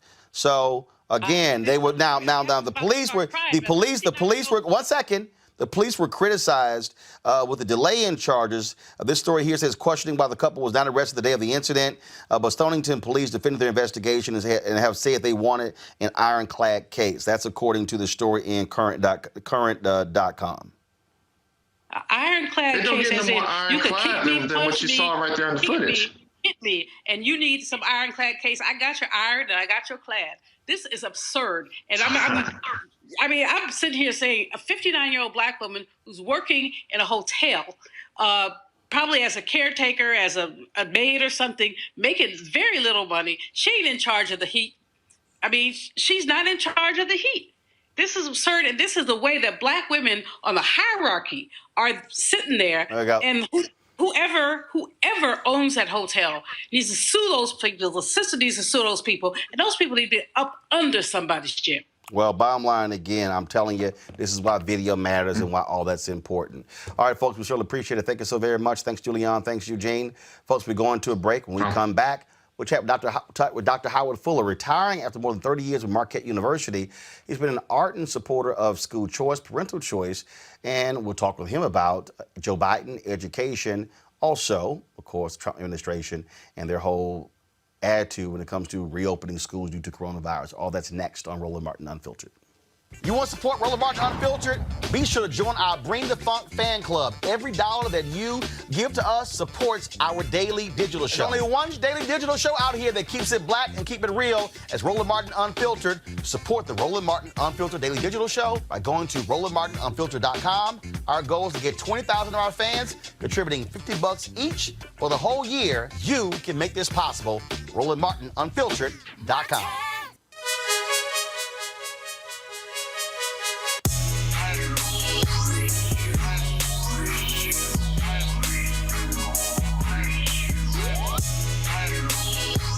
All right, folks. The folks at Ceek.com, they have, of course, their virtual reality headset, which you can see right here, which allows for you to actually place your phone inside of this particular headset, look at 360-degree video, look at virtual reality video right there on your phone as well. And so you can go to Ceek.com and watch their content, subscribe to their content. You can also, of course, check out other videos. There's a YouTube channel that has 360-degree video. Then, of course, they have their 360-degree 4D headphone. You see them right here. Gamers also use these. This also, of course, has this microphone right here that attaches to the headset, which allows for you to talk while you are playing video games. You'll see right here, the microphone right here. Then, of course, you can also, it's Bluetooth, and you can also plug in, listen to music. If you want a discount code to get these headsets, this VR headset or the headphones, go to Ceek.com, Ceek.com, Ceek.com, Ceek.com, and use the promo code RMVIP2020, RMVIP2020. A black woman, Mary Spio, is actually the inventor of these headphones. She owns the company as well, and so not only are you supporting, of course, a great product, but also supporting a black-owned business. And so we certainly appreciate that. So don't forget, the promo code is RMVIP2020. All right, folks. Howard Fuller, Pan-Africanist, also big-time educator, former superintendent of the Milwaukee Public Schools, nationally known advocate for school choice, is retiring after 3 decades at Marquette University, where he has served as a distinguished professor of education and founder and director of its Institute for the Transformation of Learning. He has always been about education. He joins us right now. Doc, what's happening? Hey, what's going on, Roland? So you decided to retire? First of all, you ain't retiring. So let's just be clear. Hey, man, I'm 8 days in, man. You're 8 days in? Yeah. Okay, so what does that feel like? It don't feel no different, but I'm sure it'll feel different, a few months from now when things slow down. First of all, got to get your thoughts on this idiotic administration forcing schools to have in-person classes and threatening to pull federal funds if they don't have kids back in school. You hear Betsy DeVos and Donald Trump. All this craziness. They act like 134,000 people have not died from coronavirus. Well, first of all, Roland, you know that Trump is a fascist. He's insane. He's a racist. And they don't give a damn about people's lives, man. The only thing that Donald Trump cares about is Donald Trump. And so it means that those of us who care about our lives, who care about our community, who care about our kids, we're going to have to pursue our own strategy, even if it means confronting the federal government, because they don't care about us, man. That's clear. Anybody who don't understand that, I mean, you've been living under a rock. Absolutely. I mean, that is the case. All he cares about is re-election. And the reality is, I mean, this is a disease impacting us. So I keep saying, hey, if they want to send their kids, go right ahead. But I'm telling you, what's going to happen is you're going to have some kids, 20, 30, 40, going to get coronavirus. You're going to have some teachers, some staffers. And that's the other thing. This ain't just about children. It's everything else that goes into schools, bus drivers, again, janitors, support personnel, all of that. No, you're right, Roland. And so it's clear, man, that they have sat down, whoever the day is. I mean, I remember when Chris Christie was on TV talking about, I know if we open up the economy, we're going to have to have a certain number of deaths. Well, he wasn't thinking it was going to be him and his family that was going to be dying. Right. So we need to be clear as to whose deaths they're willing to tolerate. And we just got to be focused, man, on what is best for our community, for our children. And that's what we're going to have to do, even if we have to rebel against these orders that are coming out that make no sense. You talk about being about our kids and our children. You have been, that's been your focus ever since you have been working in education. You've taken lots of bullets from folks because of your belief in parental choice when it comes to vouchers and school choice and charters, things along those lines. Same thing has happened to me. I get a kick out of the people who say we're trying to destroy public education when I'm going, no, I think what we're trying to do is make sure black kids are getting educated. Well, you know what's really interesting, Roland, I've said this and people got mad, but I don't really care. The argument of the teachers union and the police union are remarkably similar. So that if you look at the public education system, which is a delivery system, it isn't public education, it's a delivery system for public education. And you say you have issues with the delivery system, they're going to try to say, oh, you're against public education. No, I support public education, but the delivery system does not work for large numbers of our kids. If you say you want the police, you want something to happen with the police so that they quit killing us, so that you get their knee off our neck, they say, oh, you're against public safety. No, I support public safety. What I don't support is the organization that is supposed to make us safe that is actually killing us. And so, Roland, we can't buy into the okie doke, man. We can't be bamboozled by these people and intimidated by these people, including their Negro spokespersons, into saying, no, okay, well, we don't want our parents to have choice. We want our parents to have as many options as possible. Because anybody who understands American history understands that anytime black people only have one option for anything in America, we're in deep trouble. But on that point, and this is what I have made clear, very clearly, is that I am for black people running charter schools that educate black kids. We're in control of the contracts, which means that we get to use black vendors. We get to hire black teachers. I'm trying to understand, how is that anti-black? Well, obviously, Roland, is not, man, but you know enough, and you've been out here long enough to know that none of this is based on logic. It's based on people's interests. And the reality of it is that when you talk about the conditions of black people in America, it's not just a racial issue, it's also a class issue. And for a lot of black people, school districts have been the entree to the middle class. And so when you begin to talk about radically changing those districts, you begin to impact people's economic reality. But what they're not hearing, though, Roland, is we're not asking people to take a vow of poverty or to be without employment or to be without income. We're saying we can begin to do it on our own. We can use these mechanisms to create jobs, to create income for our communities in ways that even the traditional system can't do. And that's the piece there. And when we talk about failure, this is what I also say. If there is a traditional school that's working, keep it. Right. Keep doing what you're doing. Right. Replicate it.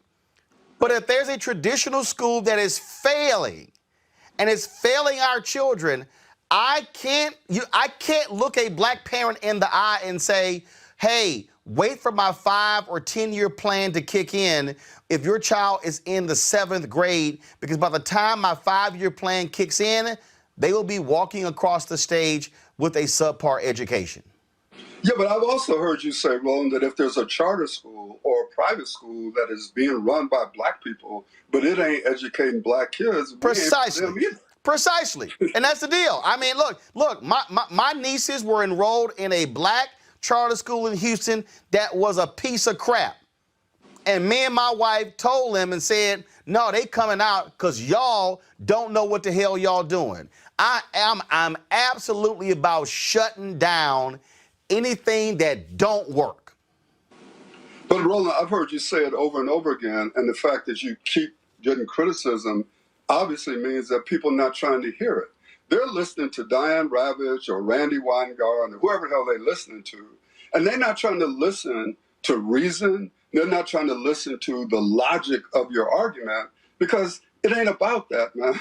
It's about people protecting their own interests, but it's also people not understanding how to change their interests. And one of the things that's been clear, as long as we've been in this country, man, we've had people who will function against our interests and in essence against their own interests, because they really fundamentally don't understand how this stuff works in this country. One of the things, you talked about that as well, and you had lots of criticism for Democratic candidates during the various debates, leading rallies and protests there. And when you look at right now, and I've heard from school choice supporters that they do not like Joe Biden's education committee because it's devoid of folks like you. Yeah, I mean, here's my thing, man. The only reason I'm voting for Joe Biden is because he's running against Donald Trump. I'm clear, man, that Joe Biden is not for the self-determination of black people. I don't care who he appoints as his vice presidential candidate. My view is that this is one of those situations, Roland, where you're looking at a dude who's clearly a fascist, a dude who is clearly racist, and is doing everything that he can to destroy us, and had the nerve to get up somewhere talking about parent choice is a civil rights issue. This man should never put civil rights in his mouth. And we have to be clear about that. But we know that Joe Biden is going to turn his education platform and his whole education process over to Randy Weingarten of the world. So we're going to have to fight Joe Biden on the other side of this election if he gets elected. But I can't, in good conscience, say I'm not going to vote for Joe Biden because I don't like his education platform. There's some larger issues here, Roland, that we got to deal with. But we then have to organize ourselves to fight him and his forces on the other side. And I want to stay right there. I want to stay at that particular point there because, see, that's the thing that I wish people understand. That point you just said. There are Republicans. There are Republicans who ain't like Trump. But their whole deal was, I hate Hillary more. And their point was, we're going to vote for him, and then we're going to fight him to get what we want. And so when I listen to all these folks who holler, I'm making demands now, and this is what I keep saying. You can make all of the demands you want of Joe Biden now, but if you are not organized and mobilized with infrastructure to fight him after the inauguration, all you doing is running your mouth right now. Exactly. No, Ron, and I've heard you say it, man, and I don't know why. I don't understand why that's not clear to people. But the other thing that they try to do, Roland, is they try to tie you and me to Trump, no matter how much we've been clear about our opposition to him. And in power politics, man, at a certain point in time, you make your demands on Biden.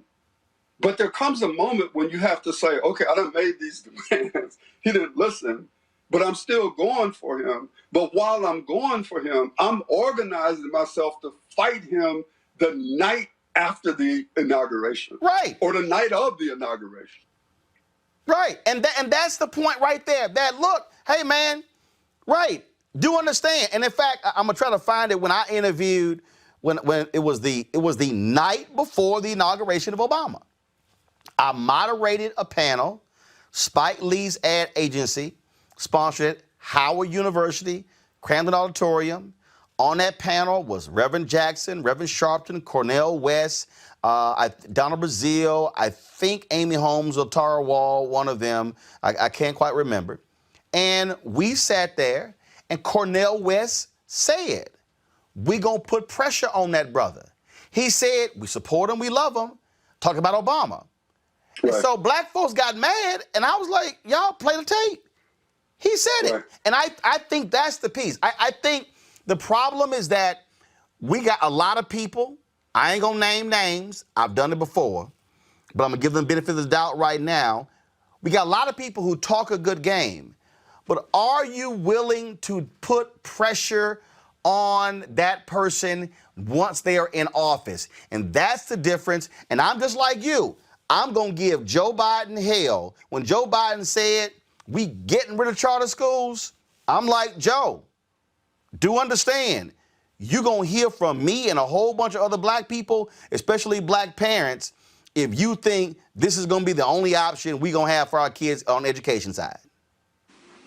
Right, but none of us can be lulled into saying, because Donald Trump said something about parent choice and civil rights, that we ought to be looking over there to support this man. That's idiotic, bro. Donald Trump is the most clearly racist president that I've seen in my lifetime. I'm not saying he's the only one. He's the one who's been most clear. There's no subtlety to his current agenda. And we have to see that, and we have to understand it. But Joe Biden needs to know that because we're over there with him, because we're against Trump, it does not mean that we're not going to be prepared to fight him to make sure that we represent the interests of our families and children who need options in this country now. And you know what, Howard? I had to sit here and I had to check a dumbass earlier. Eli. And I got to check this dumbass Cheryl R. Lee on YouTube as well. How you going to put pressure on use choice language on Biden once he's in office? That really is just the stupidest question I've ever heard. It's stupid. I mean, to act like it hasn't happened before. So for stupid people like Cheryl Lee, let me explain to dumbasses like that what happened. I witnessed it myself. Gay folk said, get rid of don't ask, don't tell. That's what they said. Right. They put forth a 54-page agenda, what they wanted from Obama when it came to gay rights. I had a meeting at the White House. I watched as one of those soldiers who had gotten kicked out of the military because he was gay, chained himself, handcuffed himself to the White House fence that's 3 blocks away from where I'm sitting right now, and they arrested him. And guess what? You had gay folks on the inside who were sitting here protesting, who were pushing Obama, but you had that outside pressure as well. And guess what? 2010, they said Obama hadn't moved. Gay folks closed their checkbook. They didn't give to Obama and the Democrats when it came to the midterm elections. What happened? Democrats got skunked in the midterms. Obama said, we got to sit here and pass, don't ask, we got to end, don't ask, don't tell. That happened December 2010. It's called pressure. Joe Biden, so when somebody says, what does pressure look like? Easy. Joe Biden wins, and if Joe Biden begins to move against charter schools, that means that when Joe Biden's giving a speech somewhere, he's met with 2,000 protesters. It means that he's met by people at the gates. Howard, one of the fundamental problems, and can't nobody say I wasn't saying it because you're a damn lie. Black people stayed at the inauguration parade for 8 years. Everybody else left. And we were like, oh, we got a black president. We got so fixated on the black first family, we ignored that he was the 44th. We didn't sit here and put that level of pressure. No, don't do that. Don't protest. Don't chain yourself to the gate. Everybody else had an agenda and activated their agenda, mobilized and organized, but black folks sat down and were like, wow, that's what pressure looks like, Howard. Hey, man, I don't have nothing to add to that, man. I just hope that there are people out there who are listening, because I hear all this stuff about being woke, you know, and I understand being woke. But if you woke and you still just standing there woke and you ain't doing nothing, you might as well go back to sleep, man. So in my opinion, man, what you're talking about is a necessity. And all of us who support parent options, all of us who believe that we have to have these options, we got to be mobilizing ourselves right now to fight. But at the same time, we need to make sure that we do everything that we can to get Donald Trump out of office. That's it. That's it. Get him out of office. And also, I hear the people, Howard, like, oh, but what about them never Trumpers? Hey, the person who was your enemy last week, who your ally today, might be your enemy next month. You don't worry about next month. You let next month get to next month. You worry about today. Well, yeah, I mean, you remember, Roland, I mean, you remember this, obviously, back in the 60s, one of the things that we used to say over and over again in the political sense is that you have no permanent friends and no permanent enemies. What you have are permanent interests. And a lot of people say that, and they don't know where it came from, but Lenin actually said that.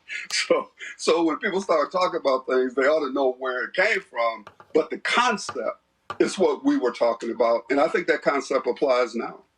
When you look back on all the work that you've done in this area, founding Bail and all of this work, I also, and I got no problem saying, I think in this moment that we're dealing with this reckoning, the third Reconstruction, I've heard you say it publicly. You know I've said it publicly as well. This is also a moment where white people who are in ed reform, and look, I'm doing my show from the offices of 50 Can. I'm on their board of directors. I've said this on our board of directors. This movement that we're in also must deal with their issues of, frankly, ignoring black voices, not properly funding institutions. Majority of people in public schools today are black and brown, and you cannot have a movement. I don't care what the movement is. You cannot have a movement that's impacting people of color, but then you don't have people of color who are also leading that movement. Yeah, I mean, you said it, I've said it, Steve. I mean, a lot of people have said it, but I think the moment, Roland, that's here is in the same way that industry and corporations and all of these people are beginning to at least act like they are hearing that something has to be different. And they're putting resources on the table. We need to see how much resources, what those resources are going to be used for. But it's the same thing in this so-called education reform movement. This is the moment in time where the foundations and the corporate people and all of these people that our critics say we done sold out to, they got to put some real money behind black people, man. Because if we're going to continue to get beaten up out here for being tools of billionaires, we need to have a level of resources that's commensurate with the criticism that we're getting. And so this is the moment in time, man, for people to step up to the plate and put real money behind black-governed, black-led organizations in this education reform movement.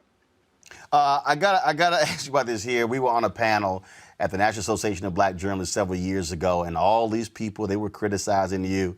And you said this statement, which I still find hilarious today. And you were like, I'm sorry, you said which white folk money is good? Yeah, you know, it's interesting, Roland. It's like you get these black people in the room criticizing you or me for taking money from Walton, and my question is, where y'all getting the money from? So it's comical, man, to see black people in a room arguing over which white people's money is okay and which white people's money is not. I mean, I talked to Chris Stewart today because evidently Andre wrote some kind of paper, but I don't ever read nothing Andre says. It's just interesting to me. Andre who? Who's Andre? For the Brookings Institute. Oh, got it. Okay, good. You know, would be criticizing some black person for taking money from some white person. What? I mean, it's ludicrous, Roland. But it's a part of the game, man. And so what I think we have to do is that those of us who believe in what we believe, we got to pursue it relentlessly. We got to argue for even more resources so that we can do more work for our community and let the criticism come. The criticism is going to come whether you take $1 or $1 million. I would rather have the criticism come when I got $1 million as opposed to $1. Absolutely. Well, Dr. Howard Fuller, man, we appreciate all the work that you have done, all the work you are going to continue to do. You have never stopped giving folks hell. I appreciate your friendship, your knowledge, all the work that you've done. And y'all, it's a true story. I was reading some book. Y'all, it's a true story. I'm reading this book, and I don't know what book I was reading. I can't remember. And they started describing, and they had this African name. And then they said he now goes by Howard Fuller. And I was like, and we talking about education. So y'all, I sent Howard a text, and I said, Howard, this you? And I was like, yeah, man, that was me. I absolutely hollered. And so I also get a kick out of the people who go, man, Howard sold out. I'm like, do y'all know Howard was a Pan-Africanist and was fighting this thing when your ass was a thought in your daddy's brain about trying to hook up with your mama? Yeah, well, you know, Roland, I really, I appreciate you. You know I love you, man, as a brother, and I appreciate your friendship. And I just want to thank you, man, for being resolute in the struggle. And even though I'm retired, if there's anything I can do, man, you got all the ways to get in touch with me, so just holler, man. Absolutely. Well, Doc, we appreciate it, man. Enjoy retirement, but I'm quite sure Joe Biden beats Trump in November and he start acting funny on this whole issue. I'm going to see you down the street 3 blocks away standing in front of the White House with a megaphone. I can guarantee you that. Yes, sir.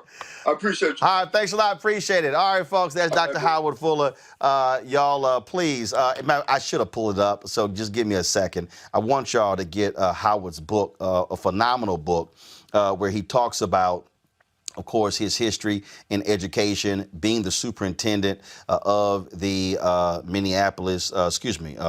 being the Milwaukee school district. And so his book, just give me a second, I'm pulling it up. My apologies. I should have had it up, my bad. And so this is the cover of Howard Fuller's book. It's No Struggle, No Progress, A Warrior's Life from Black Power to Education Reform. No Struggle, No Progress, A Warrior's Life from Black Power to Education Reform, Howard Fuller with Lisa Frazier Page. It is it's an amazing book, and trust me, folks, you definitely want to get that. All right, folks, let's end the show this way. First of all, we were supposed to have Dr. Patrice Cullors on the show, but what happened was our Skype machine, we had all these technical issues. Y'all saw it there on YouTube as well. Our Skype machine crashed. We missed our slot, and so we're going to try to rebook her. So that's what happened there. So, again, my apologies there. Technical stuff happens. Also, let me explain this here.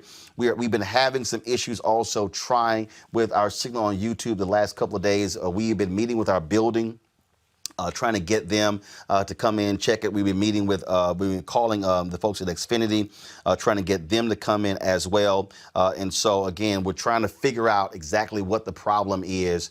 Our signal has been going to Facebook and Periscope, but there are issues with YouTube, so we're working on that. So I just wanted y'all to understand that we're trying to make this thing happen. That's also the reason why we stream it on multiple platforms. So if one fails, we have a backup as well. All right, do me a favor, folks. We need your support at Roland Martin Unfiltered. Henry, give me a wide shot.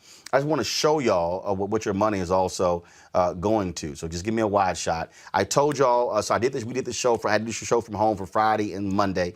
They put in a new system here in terms of our new lighting grid. And so if y'all see, I look a little different. Yeah, point it up. So we got these new lights. Y'all paid for this. Y'all paid for this. And so you see the lights on this side, the lights on this side, but there are 6 lights that gives us a whole different look on the show. And so we appreciate your support in making this possible. Your dollars make this possible. And I told y'all, I want y'all to understand, Black-owned lighting company that installed this here. This desk, Black-owned company that actually built this desk. Give me a wide shot of the desk here. And of course, you got the art down here, the art pieces, different generations of Black folks voting. Artist Leroy Campbell did that as well. You can go online and get his art as well. And that's what you see. And so we practice utilizing Black vendors right here on Roland Martin Unfiltered. Give a shout out to the people who've joined our Bring the Funk fan club. Alexander Charles, Ariella Brimley, Black Mama Brands, Shakira, Chris Oliver, Darla Broughton, Derek Reinhardt, Helen Harris, Our TYME Entertainment LLC, Imani Enterprises, Jewel, Kareem Coleman, Karen, Kessa Hammock, Kevin Thorne, Leela Mason, Leonard Vaughn, Lisa Young, Mercedes Fialo, Michael Norris, Pat Bill, Kadar Wicks, Raina Okri, Robert Thomas, Rodney Page, Rose Moore, Ruby McGowan, Siobhan Sherry, Stephanie Cooper, Stephen Coleman, Thea Wilson, Valerie Williams, Wanda Worthy, Wendy Butler, Yvonne Acevedo. Folks, you can join by Cash App, $RM Unfiltered, PayPal.me/R Martin Unfiltered, Venmo.com/RM Unfiltered. You can also send a cashier's or money order to New Vision Media Inc., 1625 K Street, Suite 400, Washington, D.C., 2006. You can send it there. These are a lot of the people. Matter of fact, we got cards in today this was from Eric. Where's the envelope go? So I can read the last name. But we got some other, like all these folks have sent stuff in. We got some great stuff. This is from Elisa Starr. I watch your show every day and I love your bright colors, your fighting spirit, and your jokes. I really appreciate you keeping your panel all Black. You've introduced me to some of the smartest, most insightful minds of our time. But by far away, my most treasured memory of you is your interview with Nikki Giovanni. Your brain is a treasure. We're all lucky you like to broadcast its contents all over the world. So, Elisa, we certainly appreciate that. John Little, I'm so excited about this opportunity to support the family by becoming a member of the Bring the Funk fan club. Also, thank you for all that you do, and say hi to Dr. Carter, Rob, Reese, and Erica. And a shout out to Ceek.com, Black Vodka, Black Voters Matter, Texas A&M, Dr. Avis, Miss Terry Ellis, and A5A. So, John Little, we certainly appreciate that, folks. We got other notes that folks have sent in. Please invite Adam Abbott to your show. They're on YouTube to wake the people up. And so that is from, who is this from? Michelle Stallings. And so we appreciate that. Let's see here. This is from, who is this from? This is from Natalie Jackson. The greatness of a man is not in how much wealth he acquires, but in his integrity and his ability to infect those around him positively. Brother Roland, keep talking that talk and walking that walk. Stay true to thyself. Sincerely, Miss Jackson. My favorite panel is Dr. Carr, Reese, and Erica, LOL. Deborah Crawford sent us a check, and then Deborah Crawford, let's see here. Nope, that was just it. I thought that was a note. Let's see here. Carol, was it Carol, right? I'm enclosing a personal check for $100 to support Roland Martin Unfiltered. I enjoyed listening to Roland and his panelists, except Malik Abdul, smiley face, on Facebook daily. I find the political topics very informative and educational. I continue to pray for the show longevity. Carol, David, I certainly appreciate that. Thank you so very much. I'm going to read just a couple of more. Thank you for all you do. I appreciate it. We would like to please speak. I love this one here. Henry, you're going to like this one. Would you please speak to Henry a little nicer when you are addressing him? Ruby McGowan. Henry, Ruby, is she kin to you? Yeah, Henry got his aunts and his cousins right in here. And so she wanted me to speak to Henry a little nicer. Hell Hell no. I'm just messing with it. All right, Ruby, I'll try. But, you know, if Henry do something stupid, I got to go ahead and shout at him. All right, so Henry, you want to frame? Henry, you want me to set this out so you can frame it? Yeah, Henry want me to frame this one, okay? All right. All right. I had to save that one. I see. I'm going to have to read that one. Let's see here. Please. Dolores Benton, I don't know what they're saying. Please include me in your... Okay, I don't know. Something. Include me in something. But I gave you a shout out, Dolores, and so I certainly appreciate it. And let's see, I'm gonna read one more letter from our fans, and we gotta go. This one here is nothing on this one. Okay, cool. I appreciate that. Let's see here. Oh, we got a card. Let's see here from who is this here? Rebecca Walker. I enjoy your program. You're a stand-up brother who isn't afraid to speak truth to power. Please continue to present the issues of the day in a bold and enlightening manner. Encloses a small amount to further the cause. Sincerely, Rebecca Walker. Folks, I'm telling you, we got people all around the country who support our Bring the Funk fan club. We want you to join. If you watch it on YouTube right now, y'all can give right here on YouTube. And I'm telling you, right, we've got Keenan's let me know. We've got more than 9,000. I'll have the actual number tomorrow. So we're getting closer to our goal. We want to have 20,000 people. By December 31st, we want 20,000 of our followers supporting the show. Y'all on Periscope, Facebook, y'all can give. Our goal is to get $50 each for each of our fan club members. And again, show budget is met. We got no issues. And so we want y'all to do that. So please help us get to our goal. Again, pull up again, Cash App, PayPal, Venmo. You can also send the cashier's check. All those up. You can also, if you want to use a credit card, to simply go to RolandMartinUnfiltered.com, and you can use the use Square as well. And so, and remember, if you join the fan club, you get a discount code for products, the pocket squares, and the books that are on the website. You got that as well. Don't forget Ceek.com. Go to Ceek.com. Use the promo code RMVIP2020. We get a cut of those proceeds, which also goes to fund this show. That's why we do what we do. Folks, I will see you guys tomorrow. It's Thursday. Who do I got tomorrow? I got someone on the show tomorrow. I can't remember right now. It's been so busy. All right. Y'all have a good one. Holla!